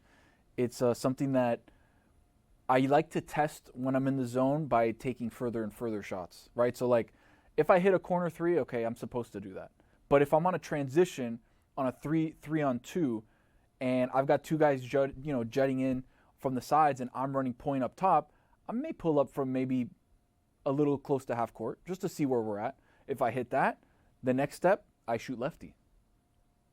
I guarantee people that watch this, that will watch this at some point, that have played basketball with me in these leagues, know that I can pull up lefty from anywhere and still stroke. It's crazy. I'm not joking. This is not a lie. Like, I know I'm in the zone. Either we're down by a lot and I can shoot lefty, or we're up by a lot and I can shoot lefty, but I shoot lefty and I make a good percentage of my shots. I've made 3 in a row from 3 lefty. I mean, if you can make 3 in a row from 3 lefty, it might as well find your way to the league, 10-Day Tony. Again, that's what I think we're here for, right? Like, what are your views on today's defensive schemes in the NBA? You know what the best defense is? What's that? A great offense. I score, you try to stop me, you can't, I win. That's my defensive situation. That's pretty simple math. Have I been criticized for maybe not going after a loose ball or two? Sure, that's fair. Have I been criticized for maybe not stepping in and help defense when there's a guy that could possibly dunk? Yeah. How does that make agree. you any different than James Harden? All I'm saying is, yeah, he's going to get the dunk, okay? I'm not going to be there when he does it, but when he does get it, I'm going to get that ball out of the hoop. We're pushing. We're playing fast pace. I'm going to get out to the shooters. I'm going to be a shooter. We're going to get 3 to your 2. So defense, yeah, is it a part of the game? Sure, okay. You got me. It is. But my defense is a great offense. I said shorter. These need to be shorter. The two of them, you put them in a room, they think everything longer is better. Yeah, it's not a situation in which Hey, they didn't get the note. I know they received the note. They just looked at the note and decided, well, go to hell. How is Insights to Mediocrity longer than Insights to Excellence? That's right. Like Michael Jordan was faster. You got the funny device. Have him say something stupid. Go to end credits. That's it. Just one joke. 30 seconds. One joke, get out. It's 2 sentences. Tony believes his own bullshit. Yes. Don't actually make it mediocre. You guys were yelling at each other. Dan, we have breaking news from the NFL. Courtesy of Adam Schefter, a major move in Miami. The Dolphins are benching quarterback Tua Tagovailoa and turning to Quinn Ewers as their new starting quarterback, per Shorshish. Nice. So what does that mean? Is that the end? Yeah. Is that the official announcement of the end before it's the end? Because they've still got him under contract next year, and they're not playing for anything. You don't have to see anything from him. You don't want him to get hurt. You sure don't need him concussed. This doesn't mean he's not playing next year for them, correct? It just I think it leans in that direction. There's no coming back. There's no coming back from this. No, you can start him next year. You're out. You're done for the playoffs. You see what you have with Quinn Ewers. I'm not saying I think it could go either way, but he could start next season for them. If Quinn Ewers shows any competence, it's over. It's over. Any competence. You can't come back from this. You bench Tua. He's been in the league 6 years. He's the number 5 overall pick. He's making $55 million a year. You bent, it's over. You have to keep in mind Mike McDaniel is coaching for his job. He's not talking to a GM in-house who's forcing him to evaluate Quinn Ewers. Part of this decision is Mike McDaniel wants to save his job, and he's looking at that locker room. Maybe he's had some big macro conversation with Stephen Ross. That's what I saying, think. we're bringing you back, and let's see what we have in the kid. But on the surface, it feels like Mike McDaniel just made the choice that Quinn Ewers gives his team a better chance to win. I think this is Mike McDaniel saying, I have job security. That's what it looks like to me. So do I. I think Mike McDaniels knows whether he's coming back or not. Now, that can change. That somebody can become available, but I think he knows whether – I think once they made the decision over Greer, they're like, okay, are you going to be the quarterback whisperer? Can you do that with anybody? You did it with Tua, and everyone – you got Tua paid. Can you do it with anybody? Because I don't believe what we saw from Ewers in the preseason would tell us anything. I don't think. I mean, he was good enough to stave off Arch Manning at Texas, and then he played in the preseason and didn't show you much of anything. But if you believe, you guys were arguing that Kevin O'Connell was a quarterback whisperer. We know that Kyle Shanahan is the one guy in the league. The one. I mean, I guess maybe McVay. I don't know. But in terms of this person can make a quarterback out of somebody, Kyle Shanahan has proven that. Mike McDaniel has 3 games. Mike's got this right. Mike McDaniel. I don't think he's got right about the job security stuff, but I think Mike McDaniel absolutely wants to show the fan base and everybody something these last 3 games so next season doesn't feel as hopeless as it did a game ago. It could be both. I've heard that Mike McDaniel, because of that run, did kind of solidify that he's coming back next year. Now, maybe things fall off the rails, and that is all subject to change. But I also think he saw the film of Tua, and every time that guy drops back, he's not giving me a shot. I think Mike McDaniel comes out a winner either way in this situation because he's telling you, I can't coach a winning team with this guy as my quarterback anymore. And also, if Quinn Ewers comes out and shows any type of competence, he's also telling you, yeah, the thing I did with Tua, I can coach quarterbacks. It would be a greater value that you would have from if you give me one thing that a coach can do, I want that, okay? And so I thought he could do that when they had the number 1 passing offense in the league. They've been able to run the football with whoever it is has been playing quarterback, mostly, I'll say, because they were better with Tua than they were with anyone else. I just don't know if this is over. If you had to bet right now, Zaz has been reactionary with this team all year. He spits poison. He's emotional about all of these things. Hasn't been wrong necessarily either. If you had to bet money, is Tua their starting quarterback, yes or no, next year? Yes. If you're Mike McDaniel, the quintessential player's coach, and you have that much money committed to Tua, and you know that he is 1 concussion away from being done, and the season is done for sure, why would you have him out there and risk somebody that now you have all this dead money, and at least now there's a hope that Tua can figure things out in the offseason? This feels like news, but it's just a team has been eliminated from the playoffs and has to play the other guys. I'm sure the games don't mean anything. I'm sure you can find a recent example, but whether it be a vet like Kirk Cousins or a younger guy like Daniel Jones, when a team makes this decision, unless there's an injury, they don't go back. Yeah, that's why I think it's news. I think this is the end. I don't think you can go back to Tua now. This is the end. You don't think that they would explain in the locker room we're going to give a bunch of other people chances the next 3 games because we can't get him concussed again? What's the example of the quarterback coming back from that? But what's the example that's a quarterback that's a concussion away publicly to everyone from retirement? Like, there's only 1 quarterback in the history of the league where you're afraid if you play him the last 3 games. Now the money's dead. I think you and I are speaking the same language. I think it's done here in Miami. But you're saying so you're saying though because the concussion, like you're saving him from these final 3 games and possibly getting cussed again because you want to make sure he's healthy and ready to go for next year? No, he's just got maybe protecting value. There's no value there. Wait a minute. Guys, Guys, it's a black hole of a contract. They're not going to have a quarterback next year that makes them compete with Josh Allen and the Patriots. That quarterback does not exist as available to them. Tua is the best of what they'll do. A quarterback, if they're keeping the coach stable, the best quarterback they're going to do is Tua, whether you like it or not. Yeah, it's not a great quarterback draft class, but I'm sure you can talk yourself into somebody. We have to wrap. Okay, you mentioned that because we've got the bomb in the other room, and we've made her wait way too long. She has won all of the super featherweight titles. She's the co-headliner on this Anthony Joshua-Jake Paul fight. That's a co-headliner situation. Last time she fought in front of 6 million people on Netflix. Netflix is doing a monster thing. Jake Paul is doing a monster thing across the street, and we have been disrespectful by making this woman wait and endure our Tua talk. I'm very sorry about that. Alysia, the bomb. I really got Mike excited when I told them her nickname. They did not know that she was the bomb. Was it a tough nickname to come up with? Not really. I think it actually fit. Since Baumgardner is just so bold within itself, the bomb just made sense. But to have a name like the bomb, you have to punch really hard, right? You do. You have to punch hard and make a statement. Like I wouldn't be able to be called the bomb. How do nicknames work? Does someone give it to you in boxing, or can you throw up some nominees of your own? You know, it's really up to you. You know, some people may give you some ideas, but I think ultimately when you're the one stepping into the ring, you want to come up with your own ring name, and the bomb just fit. I got to be honest here. I'm distracted. Boxing has never smelled this good. What? No, I've been around boxers. I love covering boxing. Look, boxing is my favorite sport to write about because people who do this as a way of earning money, I admire them, and I wonder what happened to them that made them choose this as a life path.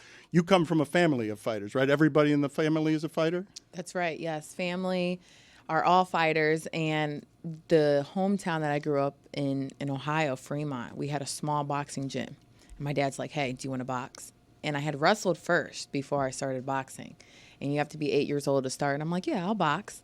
Not even knowing what I'm getting myself into, but I did have the mentality, the work ethic to say, yes, let's do it. You have to be a little crazy, though, to choose it as a living, right? I'm going to earn money this way as a career. You do got to be a little crazy, yes. And so what was happening in that household that made everybody a fighter? You know, I come from a big family. You know, I was once in a household of 15 people. So, you know, we're all trying to scram and, you know, get into the bathroom and things like that. But as a unit, we were just go-getters. We had that hustle mentality just to go get it because it wasn't going to be given to us. Were there a lot of fights in the house? You know, I was always fighting with my brother. You know, I have 4 sisters, but it was always me and my brother always fighting. You haven't had any remorse about your career choice, right? Because I would imagine it's been a grind. No boxer has an easy story. No, I have no second chances on what I chose to do, and I love it. I love the grit. I love the challenge, the competitiveness that I have, and I love to showcase that. The fight is the fun part. Canelo smells very good. Yeah? No, I'll agree with you. I sat next to him, and Baccarat. Not this good. Not this good. This is mind games. Not this. This is not what boxing has ever smelled like in my life. Oh, he smelled amazing in Tahoe. You're obviously very confident. You have to be. I would imagine every fighter is very confident. But right before the fight, like, what are you thinking to yourself? You're walking down to because you know it's like, okay, like I think I'm going to win. I've trained really hard, but you can't get hurt. Yeah, you know, it goes through my mind, but ultimately, I take my time. I envision everything, the walkout, when I'm stepping into the ring, once the bell rings, and it's go time, you know? And you have to have that confidence. And I'm talking, it's overfilling at this point. I can even feel my adrenaline pumping up right now just talking about it because I've waited so long. And again, the fight is where the fun happens. Because you're ready, right? Because I'm ready. Can you take us through how it is that you arrive at ready? Because this was postponed for a month. I don't know how that changes your training regimen. Yeah, you know, I was in camp already for 8 weeks, you know, and then the fight got canceled. It got moved. I did a total of camp for like almost 11 weeks. So the mentality is, hey, you know, this gets repetitive and you understand what's ahead of you. So stay consistent.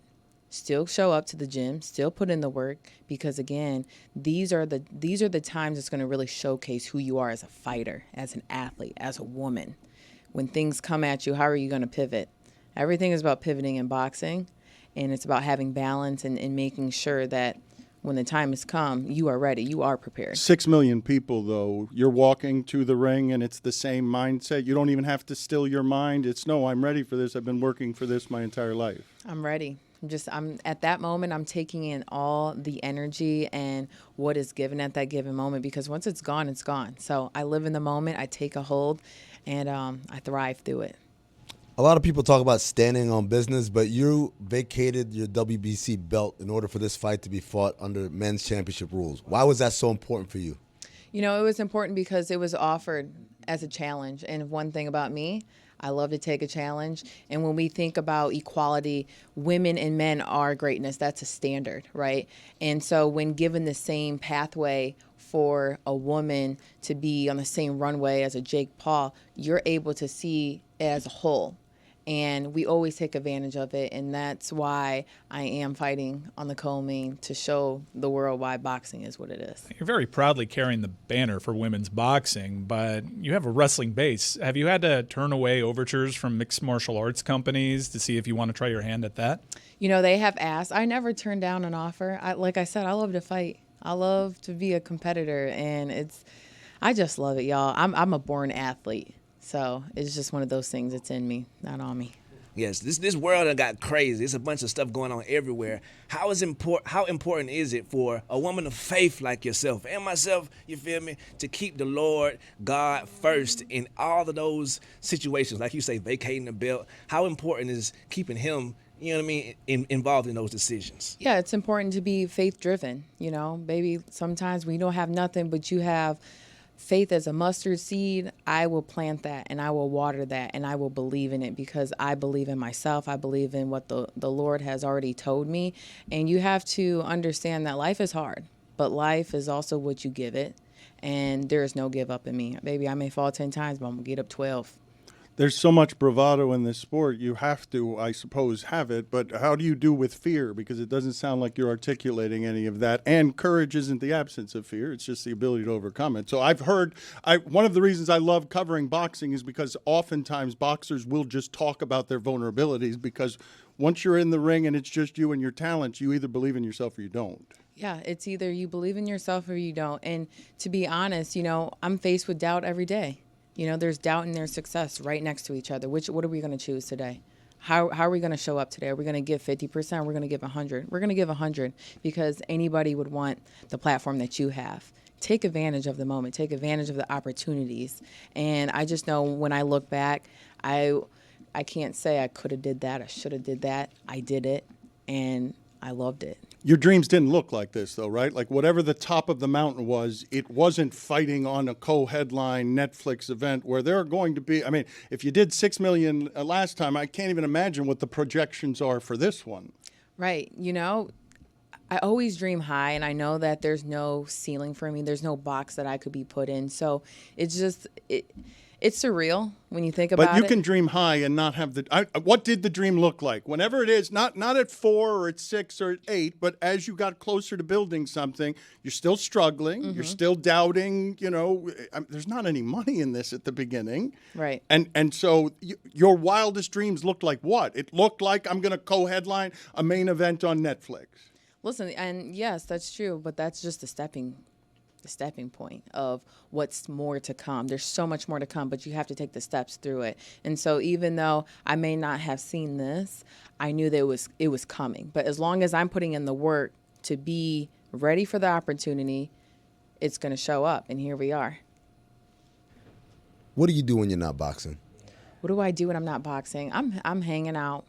I'm an outside girly, so I love to fish. I love to be outside. I love my dog. See, when you said outside, I was thinking something else. Outside, you talking about outdoors. Outdoors. Oh, wow. Yeah, the nature is where I get my zen space at, you know. So I love the beach. I love that I'm even in Miami just to get that that solitude, that time with me and the Lord, and just, you know, speaking things into existence. You know, 26 is around the corner. You know, how are we pivoting? This year has been a very trying year, but I always persevere through. So 26 is becoming, and that's what I'm looking forward to. I like watching TV. Watching TV, yeah.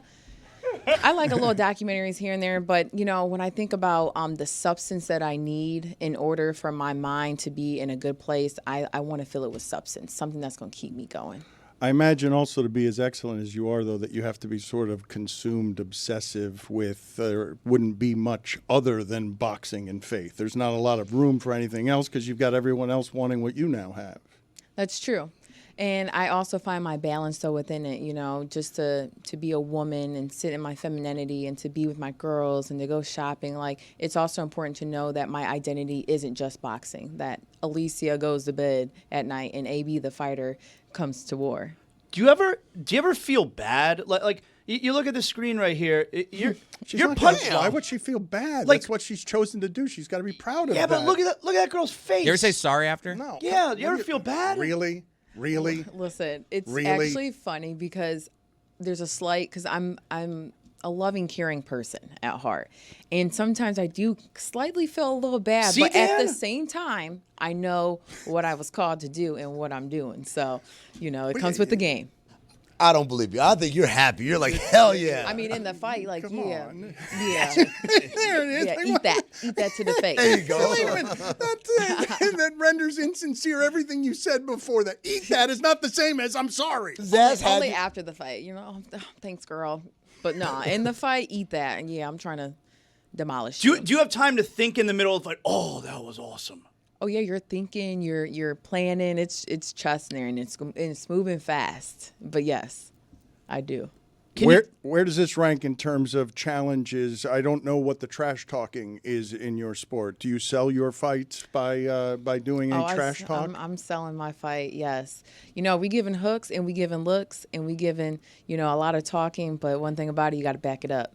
And a lot of people, when they see women fighters, you know, they only look at them one way. But baby, I am the rainbow, so I'm covering a lot of things. Hey. When you say you're serving hooks and looks and you're staring down your opponent, what are you channeling? You know, honestly, I'm just looking in their soul. I'm not even kidding. I'm literally staring in your eyes, and I'm envisioning me punching you when it comes to fight night. And I want them to feel the energy. Energy is felt when you walk into a room.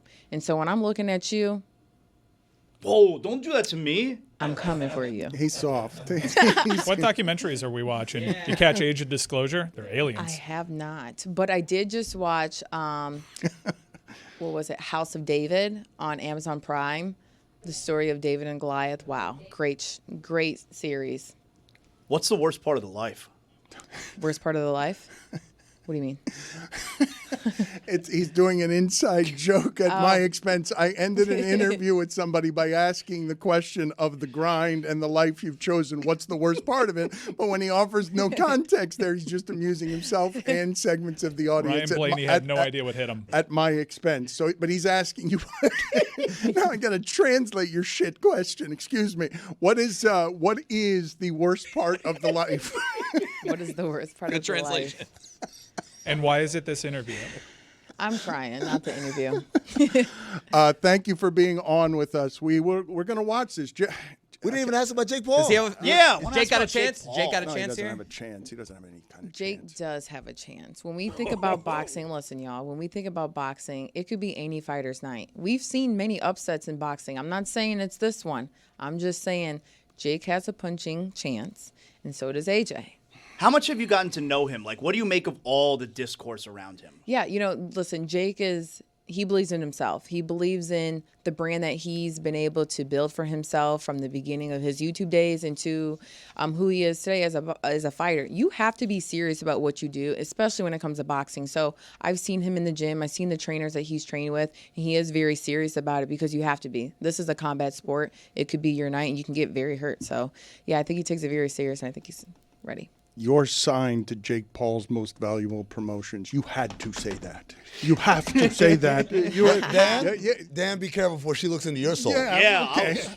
But first, I do want to mention it was Dan's birthday yesterday, so happy birthday. Thank you. Wow. Thank you. Wow. Birthdays are important. Celebrate those wins in life. How old do you think he is? You know, I'll give him a good 40. Hey, you are nice. That's how you play the game right there. Listen, it's not about same it's about age. how you feel inside, you know? 174. That's how I feel inside. Seriously, though, there are aliens out there. Marco Rubio talks on it. It's wild. You should check it out. Age of Disclosure. She's the bomb, and she is fighting on Friday night on Netflix, co-headlining. The co-headlining. Good luck. She is a better fighter than Jake Paul. That's tea. I feel Amin's enthusiasm sort of rooting for the NBA, rooting for the enthusiasms of what was a cup that a lot of people who aren't watching are making fun of. But if you are watching and you're like, oh, Dwayne Wade and Stan are great, framing all of what that was. And yeah, it probably would have been different if Wembanyama played. He doesn't look like the minutes restriction combined with how he looked in that first quarter. He doesn't quite look like what he's looked like before. So Saturday's game, it was the first time in 3 years I said, oh, he could be the best player who's ever played. Because it was so undeniable when he stepped on the court. The impact was immediate.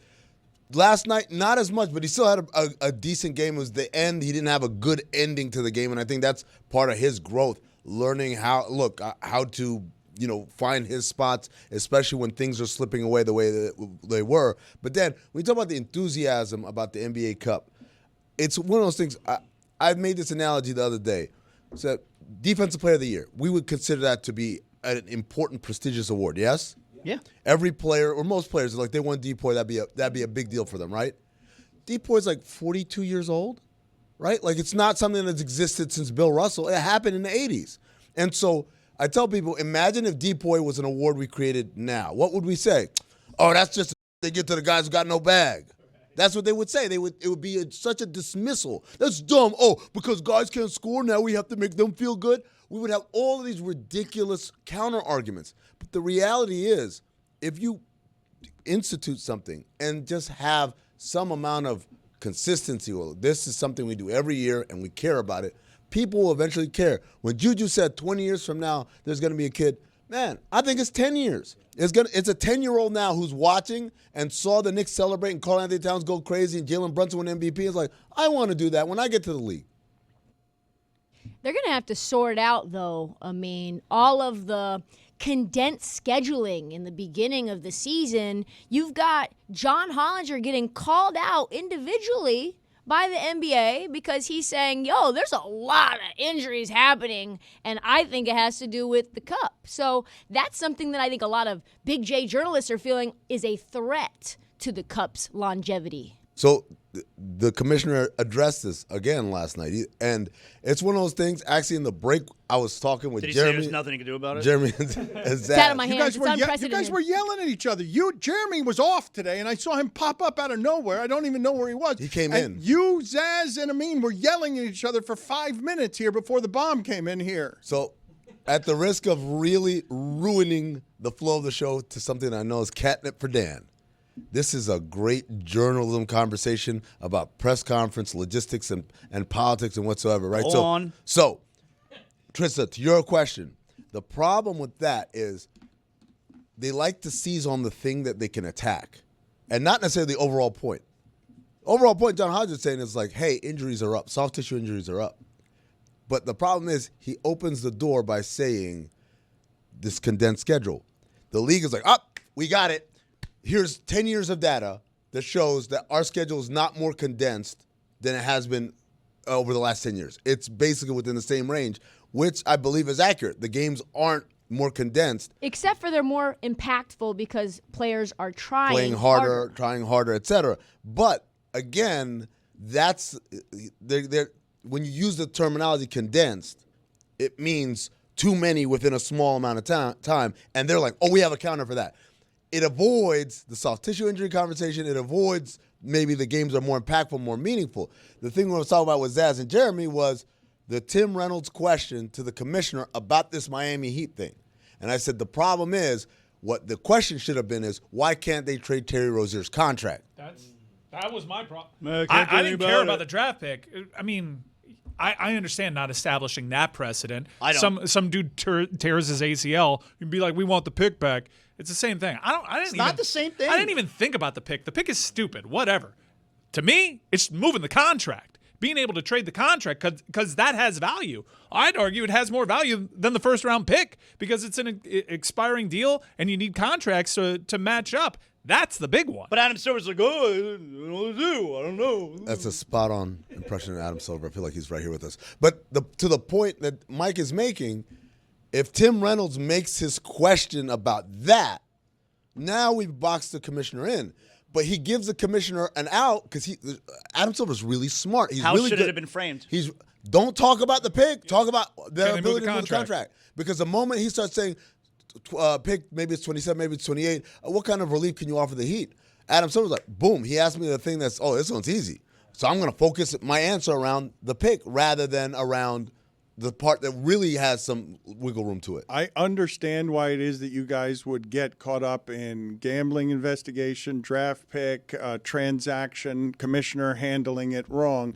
But there was basketball last night, and around that enthusiasm of the basketball, I really do believe Knicks fans, given what they've made of that tournament, will remember the OG Anunoby game. They're going to remember that even though Wembanyama didn't play, Anunoby went for 20 in the first half and was somebody who helped them win that game. I'm not joking when I say that's something. Knicks fans don't have a lot of moments like that. A whole generation of Knicks fans don't have a lot like that. Dan, you're saying the OG Anunoby game. I'm telling you, these are the people whose praises were being sung after the game.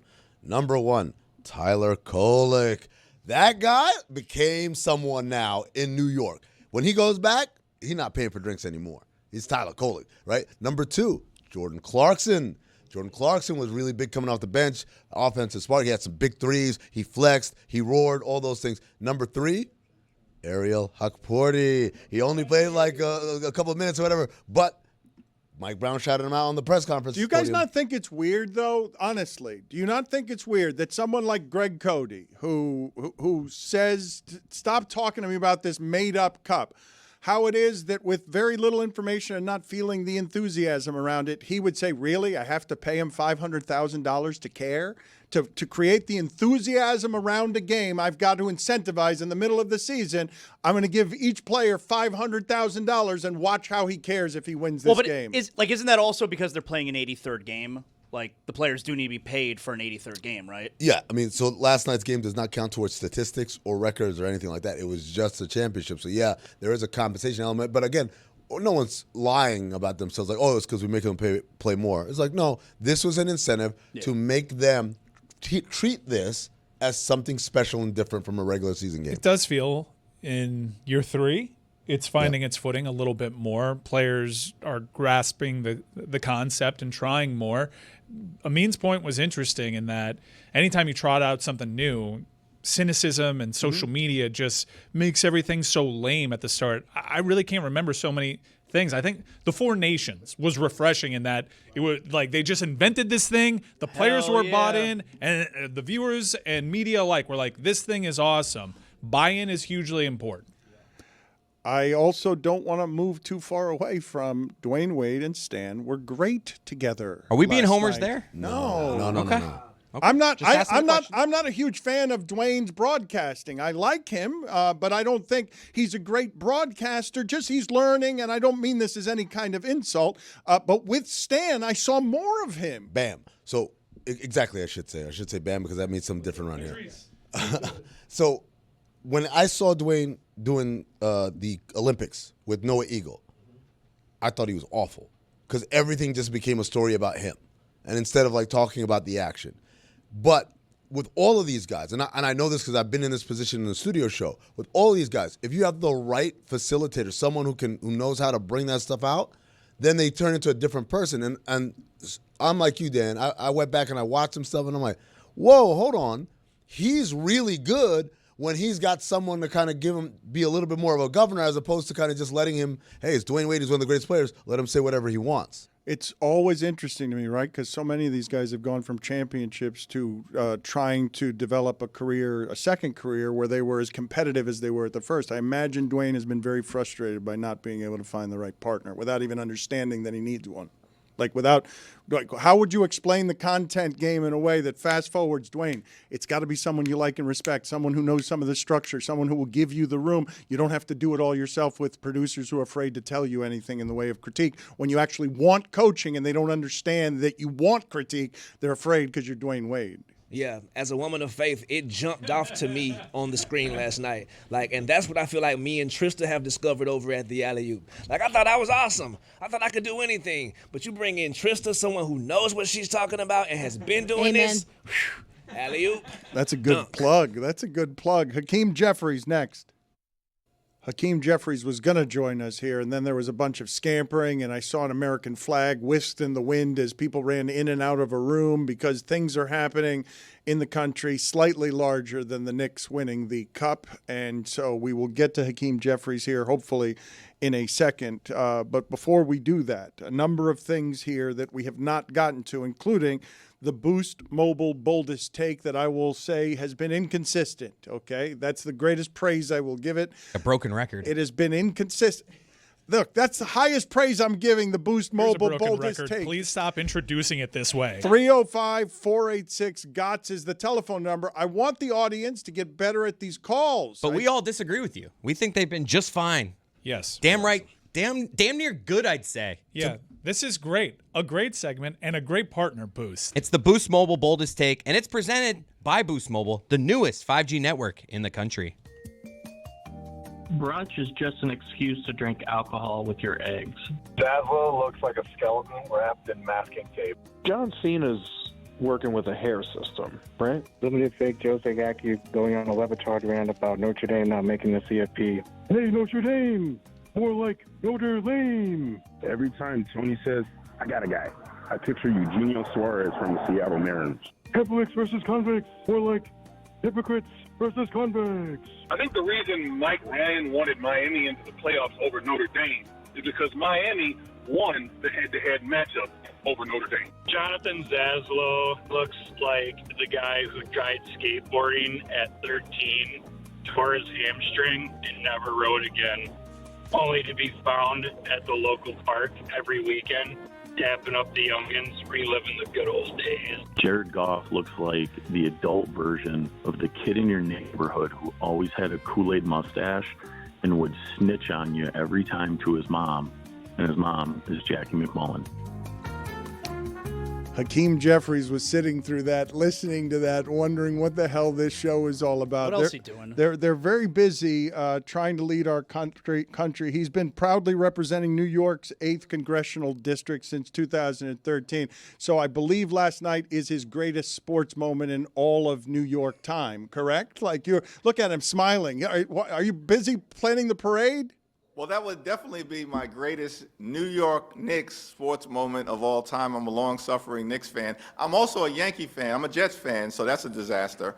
But I'm also a Yankees fan, so I did get 4 or 5 World Series in during my lifetime. So but while in office, if the Yankees won while he's in 2013, 2013. No, not since yeah, while in the United States Congress, they have not won. Okay, just wanted to get that on the record. I wanted You're that. right. Yes, but the Knicks last night won, and I'm curious what that experience is like for you. Were you watching? Yeah, I was able to see it down the stretch, pretty much locked into the game with about 10 minutes left. It was a great game. It was a competitive game. First of all, one of my reactions was, whoa, we actually have a bench that is playing now.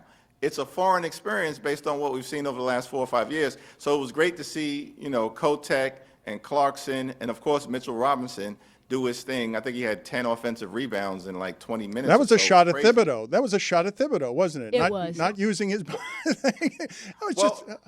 I'll say that Thibodeau did bring us back, right? So we're thankful for that. And he had a great run, but there was an open question as to why are we only playing 5-6 people down the stretch. Same thing happens at the end of the season. They burn out, they get injured, and we get overwhelmed. So, it's interesting. The Mike Brown experiment, so far so good. Yeah, so Dan Le Batard is only 30 years old, so he thinks that Jalen Brunson is the most beloved Knick of his lifetime. Hakeem, who is the most beloved Knicks to the Knicks fan base? Well, listen, I think Bernard King always has a special place in my heart, but if I would go like top 5 Knicks during my lifetime, of course, I never really saw Walt Clyde Frazier play. Of course, experienced him as an announcer, but he brought us 2 championships, so he's got to be right at the top of the list. Earl Monroe, of course, the original Pearl, was great and was wonderful. I think he was part of that second championship. Bernard King did his thing. I think Larry Bird at some point called him Superman or something like Superman. I mean, when Larry Bird says that type of complimentary thing about a Knick or any player, Bernard King, of course, from Brooklyn, was great. But Jalen Brunson clearly has emerged as the type of player who's both skilled and he's got that New York grit that the fans have fallen I want in him to rank them, though. I want you to pick number one. If I pin you down and say the most beloved, you're 55 years old, the most beloved Knick of your lifetime is blank. Bernard King. It's a good choice. Do you want them to put up a banner for the in-season tournament? Well, no, I don't think we should put up a banner. I don't want to go that far. But this was a strong step in the right direction. One name that I did omit, but I omitted him for a reason. I think the Patrick Ewing was a great Knick, clearly top 5 of all time. The Riley Knicks, the Van Gundy Knicks, the run that they were on was amazing. I was a St. John's fan and then had to convert to a Patrick Ewing fan when he came and was drafted by the Knicks. I think there was there was a mixed relationship that the Knicks fans had with Patrick Ewing during those years. I think post Patrick Ewing leaving, there's been a greater appreciation for just how tremendous a player he was. So I think he of course, is at the top of the list as well. But, maybe it's because Bernard King's career was cut short, that there's just a lot of affection for the time that we had seeing Bernard King be an amazing scorer, an amazing player, and of course he's from New York. So that's the thing that you're throwing in there that would make the argument more complicated, because I do believe Jalen Brunson is the most beloved Knick I've seen, and it's at least in part because he won more than Bernard King. Like he promises to win more. Bernard King would score on everybody, but you never thought they actually had a championship chance. Yeah, I think that's about right. But I think if Jalen Brunson can actually deliver a championship to the Knicks, which I think they have a good shot at. They clearly, I think, are favorites to win the East. I mean, Detroit may be too young. It'll be an epic battle to see us play them. But if he delivers a championship, he may be one of the most beloved players in New York modern sports history, because we all know the city has a love affair with the Knicks. There's nothing better in the city than when the Knicks are good and on a run. We'll get to the real world in a second, but I heard you have some thoughts on Notre Dame not getting in and Miami getting in instead. Yeah, well, my thing is I understand the choice that was made because of the head-to-head dynamics, but I think the ACC messed up, y'all, because who could really understand? A mathematician can't understand that tiebreaker for the second seed. It was crazy. And how Duke winds up in the ACC championship seemed to me, as a casual observer, to set in motion a chain of events that ultimately jammed Notre Dame. Because if you just had a simple tiebreaker, right, for the second entry into the ACC championship, the highest ranked team, then it would have been Miami. And then either one of two things would have happened. Either Virginia would have won, and I was rooting for Virginia, but Virginia would have won, and they would have represented the ACC, and we wouldn't have had a second school necessarily make it in from, I guess it's called the Group of Five. Or Miami would have won, and you wouldn't have had a second school from the Group of Five. Miami would have still made it, and Notre Dame would have been able to make it. So I think something needs to be done as it relates to how the ACC is making a determination with the monstrous number of teams that it has. So this is going to happen again, this traffic jam that occurred. Just let the ACC change their rules so that you have the best two teams, the highest ranked two teams in the championship. Well, you'll be happy to know they've heard the criticism and they changed it, and their solution is some teams play 8 conference games, another group plays 9, and we'll see what happens. Yeah, I don't know how that's going to work out. You've also had something to do with what you're calling the Lane Kiffin Protection Act, have you not? Like you're getting your hands dirty with sports. Yeah, well, listen, I mean, I think sports is such an important part of life, particularly during these complicated times where we're dealing with so many heavy issues, that to be able to have that kind of escape for everybody, root for your team, whether it's the college that you went to, the college that's in your hometown, or of course the sports teams that we all fall in love with at a very early age and then continue to track. So even for us as members of Congress, we all have our team affiliations, and we lean into that. And, it's a release, I think, for all of us who are working through these very challenging dynamics that we're faced with in this country right now. But the Lane Kiffin Protection Act, that was interesting to me. I'm thinking to myself, we got all of these issues that we're trying to deal with, including, of course, extending the Affordable Care Act tax credits so that tens of millions of Americans, and we're talking about people all across the country, rural America, urban America, suburban America, small town America, the heartland of America. We're talking about Republicans and Democrats and independents. Like, this is not a partisan fight. This is the patriotic thing for us to do, make sure health care is not ripped away from tens of millions of Americans. We have a clock ticking on the expiration of these tax credits, the end of this month. And Mike Johnson, who I've had a forward-looking relationship with, communicative relationship with, my counterpart, the Speaker of the House, who just happens to be connected to LSU, the week after this whole Lane Kiffin debacle occurs, they bring the SCORE Act to the floor, and it's deeply flawed. The players' unions all are opposed to it, led by the NFL Players Association.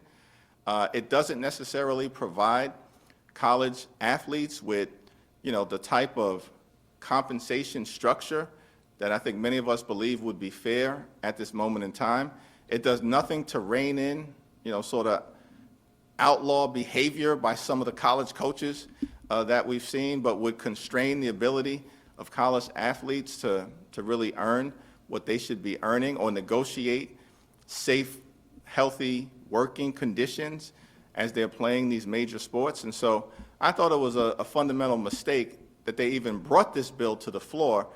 And again, there was Democratic opposition and Republican opposition to it, which is why they ultimately pulled the plug. True or false, Lane Kiffin loves that there's a Protection Act named after him. I'm surprised I didn't get a thank you note from Lane Kiffin after I made that statement. But what's interesting? I've had, from time to time, legendary figures, including Coach Saban, have come up to the Hill to kind of talk about the need for Congress to step in and at least create one set of rules, one standard, so you don't have 50 states kind of all doing different things. I support that. I think that makes total sense. But at the same period of time, it's got to be done in a way that is consistent with our values and doesn't allow a handful of major conferences or major schools within those conferences to run over everyone else, and that was sort of our problem. It's clear, look, we can't have a situation where, things are left totally unregulated, and that leads to the Pony Express situation, which was out of control. Leader Jeffries, could you give us a blow-by-blow on what your day's been like? Because it's been a roller coaster. I see that you've secured 218 signatures to force a vote on the floor about Affordable Health Care Act tax credits. And then I just saw that there won't be a vote, and I'm once again looking at the news saying, how are they allowed to do this? Where are we now? Yeah, so we launched what we call a discharge petition a few weeks ago that allows any individual member of Congress, there are 435 of us, to sign a petition that would force a vote on a particular piece of legislation, in this instance, a 3-year straightforward extension of the Affordable Care Act tax credits so we can protect the health care of tens of millions of folks all across the country. We've got, earlier today, 218 signatures, which was a big development. Now, that does force the Speaker to bring the bill to the floor. However, under the rules, he has a total of 7 legislative days to do it, which means that the earliest that this is our last week scheduled to be in session before the holiday recess, which means that there will be a vote, but the earliest that the vote can be under the rules would be in January, unless the Speaker decides to bring it to the floor today or tomorrow, which he could do, but it appears, unfortunately, as of the moment, he will not. Is there going to be another government shutdown? Like, what are you predicting here? Yeah, listen, I think what's in front of us now is to try to extend the Affordable Care Act tax credits because we know they expire by the end of December 31st. And listen, we have a broken healthcare system. There's a lot more that needs to be done to address it. This is the wealthiest country in the history of the world. Healthcare, in our view, access to high-quality healthcare cannot simply be a privilege available only to the wealthy and the well-off. It should be a right that's available to everyday Americans and everyone. And we're going to continue to fight for that principle generally and specifically as it relates to the extension of the Affordable Care Act tax credits. Now, the government funding is scheduled to lapse on January 30th. And though that's just next month, that is a lifetime in Congress. And so I think that there's an opportunity for us to come together in a bipartisan way to find the common ground to enact a spending agreement that meets the needs of the American people and avoids a shutdown. The president took to Truth Social and kind of greased the rails for some military action against Venezuela. There's reports of a presidential address happening tomorrow. The president, in bizarre fashion, said Venezuela took land from the U.S. outside of Doral. I'm not really sure what that could possibly be. What's going on here? Are we really going to go to a war that is meant as a diversion? Yeah, I certainly hope not. And the American people, Democrats, Republicans, Independents, do not support another foreign war. We got big problems in this country. The cost of living is out of control. And Donald Trump did promise that he was going to lower costs on day one. Of course, that hasn't happened. Costs haven't gone down. Costs are going up. Housing costs are out of control. Healthcare costs out of control. Grocery costs out of control. Even electricity costs, utility bills right now, skyrocketing out of control. There's a lot of things to be focused on in terms of making life better for working class Americans, middle class Americans, and everyday Americans. The last thing in the world that we need is another foreign war that inevitably ends in disaster.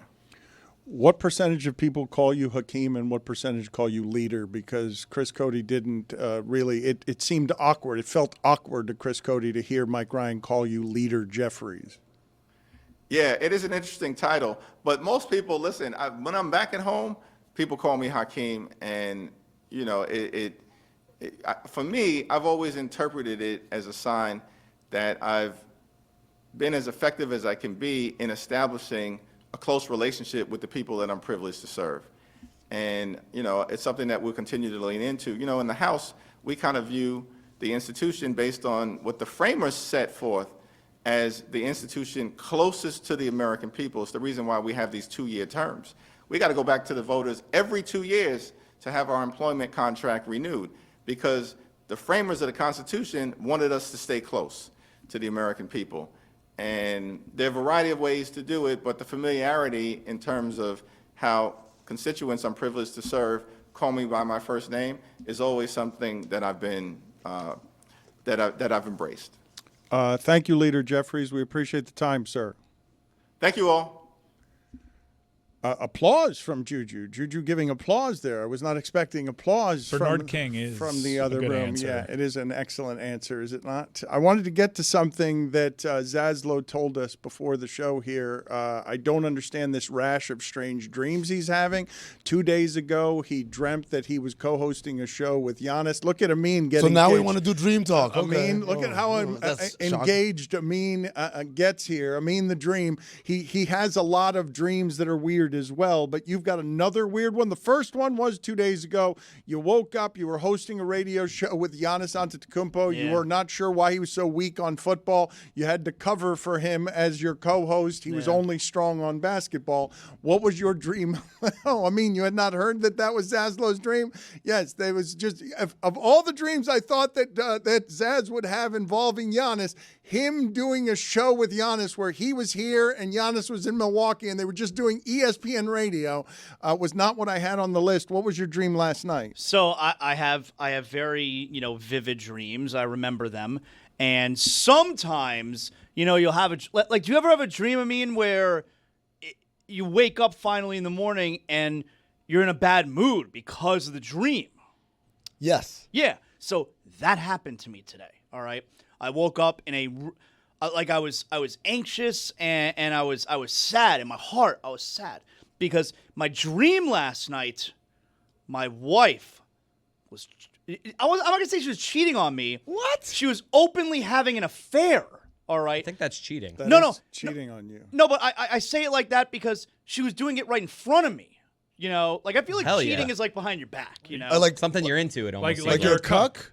Well, I was a cuckold, all right? I was. And I didn't appreciate being I don't people know Like one in thing the about same me. room, cuckold? Yeah, people corner? If there's one thing Like people the know about cup me. chair? That's right. If there's one thing people know about me, they know I don't ever want to be a cuckold, all right? And I was a cuckold last night. So she was having an affair, like, in front of me. Now, I left the room before anything started happening, but she was doing... No, because I wasn't into it. I didn't like it. Out of respect. Fisticuffs. I didn't like it, all right? And so it was very upsetting to me. I'll be back. Wait, yeah, exactly. I'll kindly leave. I'll give you your privacy. Like, I don't have to take this. Yes. Yeah, but I was sad. It was making me very, very upset, all right? So I ended up waking up, like, very upset, you know? And You're mad at her? Well, no, not mad. I was sad. How you do this to me? And so I told her this morning when I woke up. I don't ever tell her, you know, my dreams, because why? Who the hell cares? But I had to tell her this morning because, like, I'm in a sad mood, so I had to tell her about it. And you know, she giggled a little bit, and then she asked me who was she having an affair with? Like, was it an actual person? That was my question. She was intrigued. And this part here, I was very embarrassed to tell her. Because it just... Wait, before you say it. Guys, let's go around the room. Now everyone nominate who we think Zaz's I was wife thinking was. Giannis Antetokounmpo. Same. Same to me too, to be honest. I got to be in John Cena. Tim Reynolds. You'll never guess it. It's so not even worth going Stan around Van the room. Gundy. Kendall Gill from the Nets. I'm like embarrassed to tell her. Like I go, no, I can't tell you. You won't even believe it. It doesn't even make any sense. So now she's like really intrigued. You know, now she's excited. She's laughing. I'm like, it's so stupid. I mean, I can't even tell you. I'm embarrassed to say it. Anderson Cooper. Tom Barrasso. And she's making me tell her. You know, and finally I'm just like, F it. You know, I'll just tell her. Billy Crystal. What? An 80-year-old. Oh, you got cucked by Billy Crystal? I'm not leaving that room.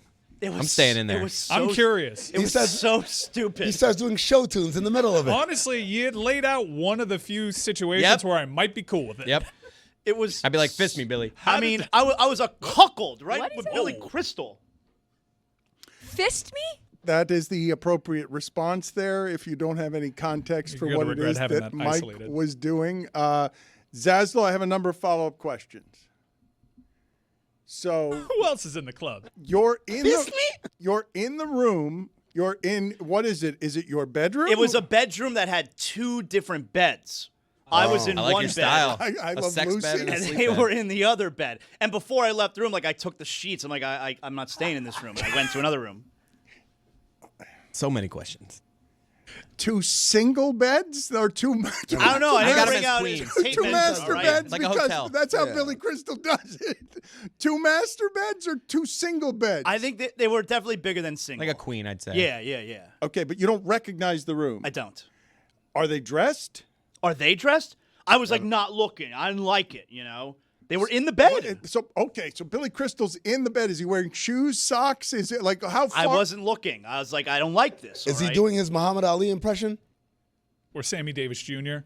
Talking about Joe DiMaggio and the Yankees. It was mostly just my wife. She was like throwing it in front of my face, and she knows I don't ever want to be a cuckold.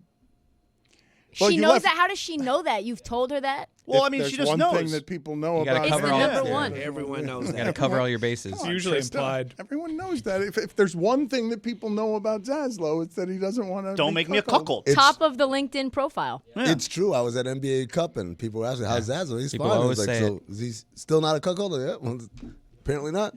You walk out of the room disgusted. I You take the sheets.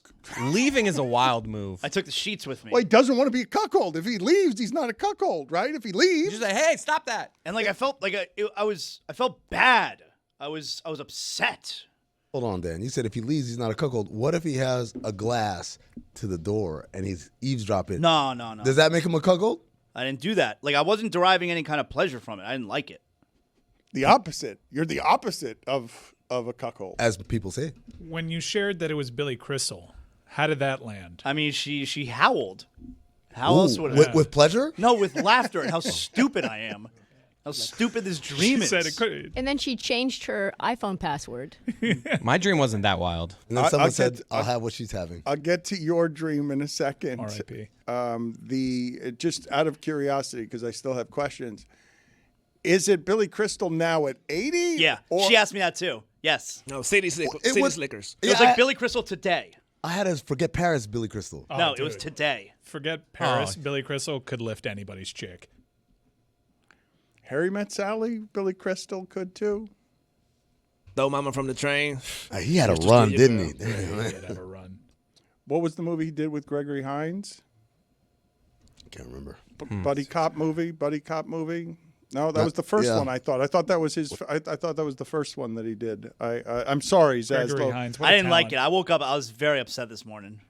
I'm sorry that all that happened to you. I mean, you're usually scared. Our resident. Thank you, our resident leader in weird dreams. But Chris, you keep wanting to tell us about your weird. Well, everyone's dreams? saying that they had weird dreams. The night of before the Highlight Championship last Friday, we played. The night before, I had a dream that Unda and I won a pickleball tournament. Unda's one of our great players, and I was just like, this has to be a good thing. You didn't have to explain it. Dan knows. As a premonition. I was like, morning of the championship, winning a pickleball tournament, that can't be a bad thing. I have to admit now, when I went backstage before the game, I looked into everybody's eyes, and it was a universal truth. I just knew we were going to be Battle Court champs. I just saw it in everybody's eyes. There's no way we're losing. I can see it. Did you jump into Unda's arms? What was the nature of your celebration? Kind of like the championship. Yes, I don't remember all of it. I just remember being on a pickleball court and him and I like jumping in celebration. So, yeah. Two great body types. What a time.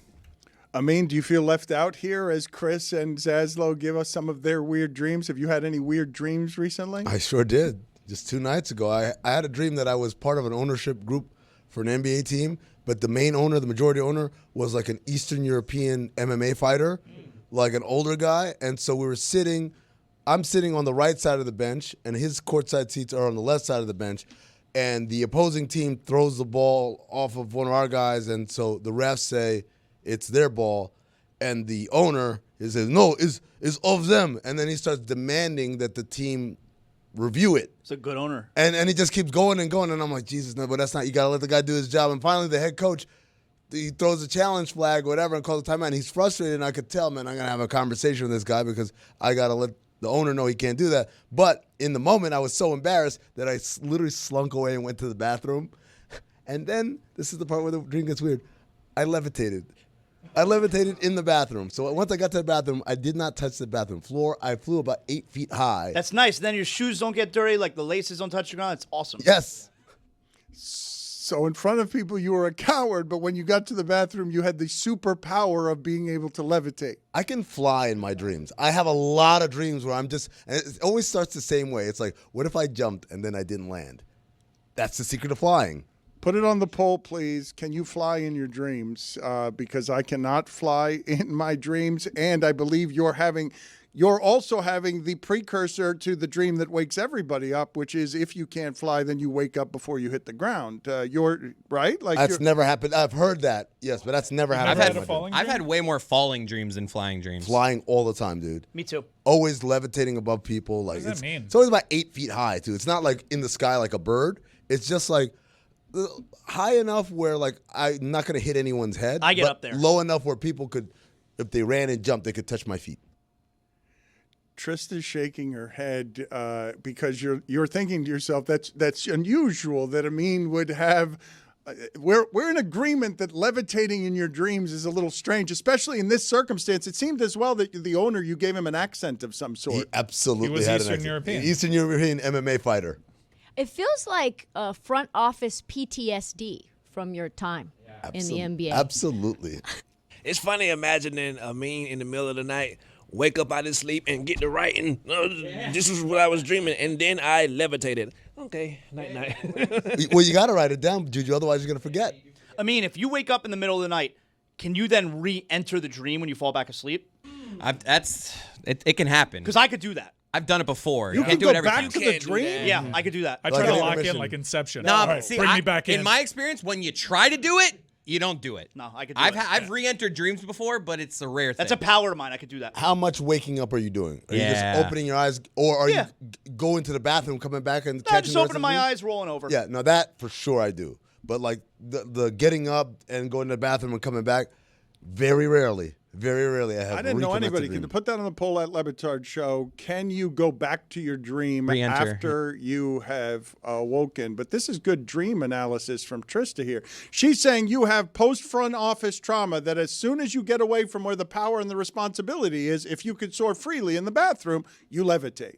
That if unshackled from front office yellers and screamers, all of a sudden a free Amin is in the bathroom floating 8 feet above the earth. I think it's actually just that because I levitate a lot in my dreams. I think it's like the worst cameo. It just makes an appearance in every dream. So the dream is about post-traumatic stress disorder kind of reaction of like having to explain to people why the guy in charge is an idiot, and we just got to kind of work around it. That absolutely is a recurring nightmare. But then it's like, also featuring, flying. It's like, hey guys, remember me? And the studio audience starts applauding. What's funny about this as just a career analysis of the insides of your strange mind is that you care so much and obsess so much over loving of basketball, and your nightmares are a bunch of people at Phoenix or in your actual sleep coming in and getting in the way of you truly being able to be great. Dan, this is the funniest part. You want to talk about me caring about basketball. I did not mention this the other day. I went to Jason Jackson's annual Christmas charity thing, Santa Jacks, right? If you're nasty. Exactly, right? And it was a lovely event, and it raised a lot of Karaoke? money for and there was karaoke afterward, yes. But like the main event where all the people show up, and when people, I mean like luminaries from the local sports teams or whatever.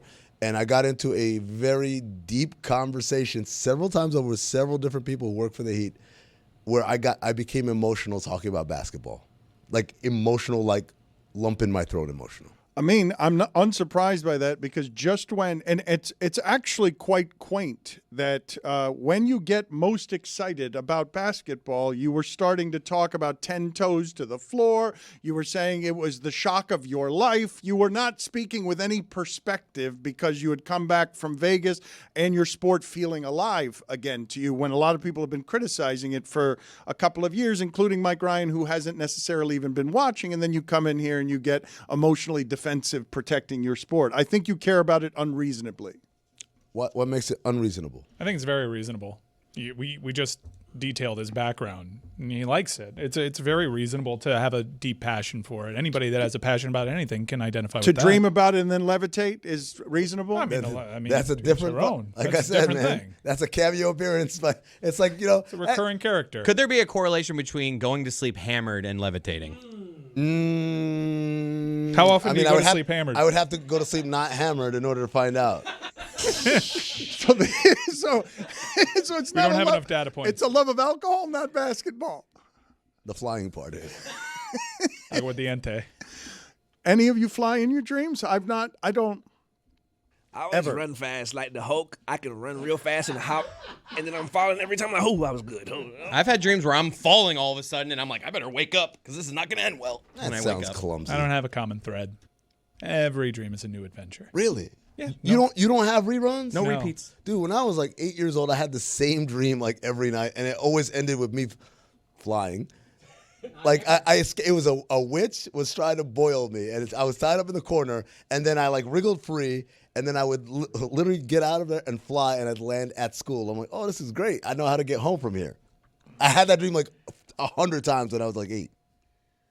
You levitate so much in your dreams that while you're levitating in your dream, you're totally unsurprised by it because you're like, this is what I always do. It's who I am. Not only am I not surprised, sometimes, Dad, I'm like, holy shit, maybe this one isn't the dream. Maybe it's finally happening. It's been a premonition this whole time. Because sometimes they feel, dreams sometimes feel very real and very visceral. I know, like this morning for me.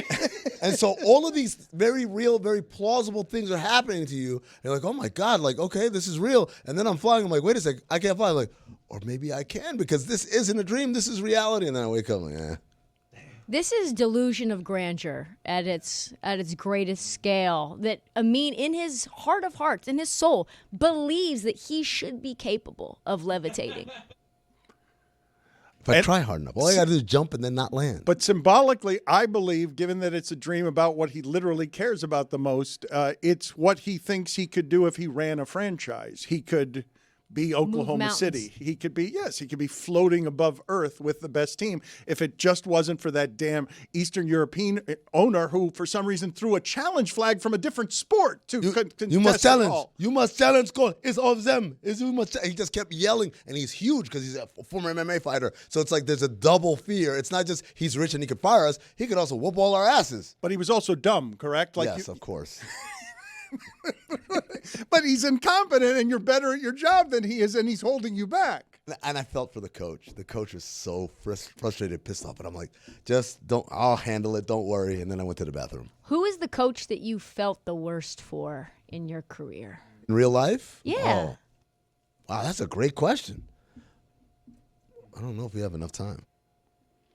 Speaking of dreams and crying and emotional about basketball, I did have that moment as well when Alysia Gray from the Atlanta Dream won the three-point contest and the skills contest. I shared it with one. There you have it. What's the verb? Shedded. I think it's a ghetto. Ghetto. Woman of faith. So we all saw Davante Adams pull up running down the field the other day. For some reason, Sean McVay is still listing him as questionable for Thursday's game. I just want to say, Sean McVay, boy, stop, boy. Like, we see what's happening. Rule my boy out. The playoffs are happening in fantasy football right now. Allow us to put him on the IR. You don't think it's a Greg Cody, you never know situation? It is a never. It's not that. We at do all. know. We know for sure. You don't want to give any kind of edge to the opposition there, Juju. In this case, it's the Seahawks. Leave them wondering if Davante Adams is going to play. Yes, sir. And Zaz, I got a question for you. Yeah. Big news came out yesterday. Mick Foley leaving the WWE. How you feel about that, bro? Yeah, so Mick Foley, I'll tell you what, President Trump finally united the nation. Everyone is angry at his tweets about Rob Ryan, and that includes Mick Foley. Reiner. That's a fine. What did I say, Rob Ryan? Yeah, Rob Ryan. Oh, yeah. Rex Ryan's brother. Yeah, that's right, Rob Reiner. It's a play on. So Mick Foley, he's really angry. He's really angry that WWE essentially has a political relationship, with President Trump. And he straight up quit his Legends contract yesterday and said, I can't in good faith continue to work for a company that, is, side by side with the president. And so, yeah. AEW collision course? I don't know, but a lot of people say they disagree with stuff and they don't really do anything about it. Like, he just straight up did something about it, Do you remember who went to Rob Reiner's house just the other day? So this is interesting that you bring that up. This is how we get to it. This is how it gets into your psyche. You are correct, Trista. There is a picture, and I happened to see it yesterday on Twitter, where Billy Crystal and his wife were standing outside the Reiner household. That's where my mind went. When you said Billy Crystal, I was like, he must have seen that. Yeah, that's clearly where it came from in my dream. I had thought of Billy Crystal earlier in the day because I saw that picture. Yes. Would it have been better or worse if it was Larry David in bed with your wife? What a dangerous game you have of people you think about throughout the day. That's who. I may have a dream about them having sex with my wife, making me a cuckold. How about this? You see this? This was a few minutes ago, actually. Shams Charania tweeted, the New York Knicks will not raise an NBA Cup championship banner at Madison Square Garden. The Lakers and Bucks did raise banners for their NBA Cup titles. The Knicks will celebrate with their home fans on Friday night. No, absolutely. I think that's a great move for a franchise that has so much success. Where are they going to put the banner? How are they going to squeeze it in between Taylor Swift's sellout streak and Billy Joel's sellout streak? Like, how can we devalue such great moments in Madison Square Garden history? Is this a semantics thing where they're not going to do a ceremony where something is raised, but you will see something up there? They'll just put it up there. Oh, meaning it is semantics, actually, that they're not going to raise the banner because the banner's already going to be up there? There's no pregame ceremony, but there's going to be some acknowledgement around the arena where they see this championship. No, I would say this means they are not going to have a banner up there. Didn't Knicks fans poo-poo? Didn't they downplay the Lakers Cup victory? Maybe that's why. Maybe that's why. Maybe that's why they're not doing it. That's not why. Neither here nor there. Go ahead, bro. You got something? No, I just got last couple of notes from Las Vegas that I'd like to share with you guys, if I may. Number one, my biggest regret apparently the Wizard of Oz is playing at the Sphere. At the Sphere. And I had an opportunity to purchase tickets, but purchase tickets nonetheless, and go and get totally zooted and watch Wizard of Oz, like complete. And I passed on it. I know. I'm regretting it severely now. My man. The zooted part's very important. Very important. Yeah. Very important. The other thing I want to say is there's an epilogue to the Michelle Beadle adventures. Oh. Because I went back to the loosest slot machine on the strip, according to Michelle Beadle, with Michelle Beadle.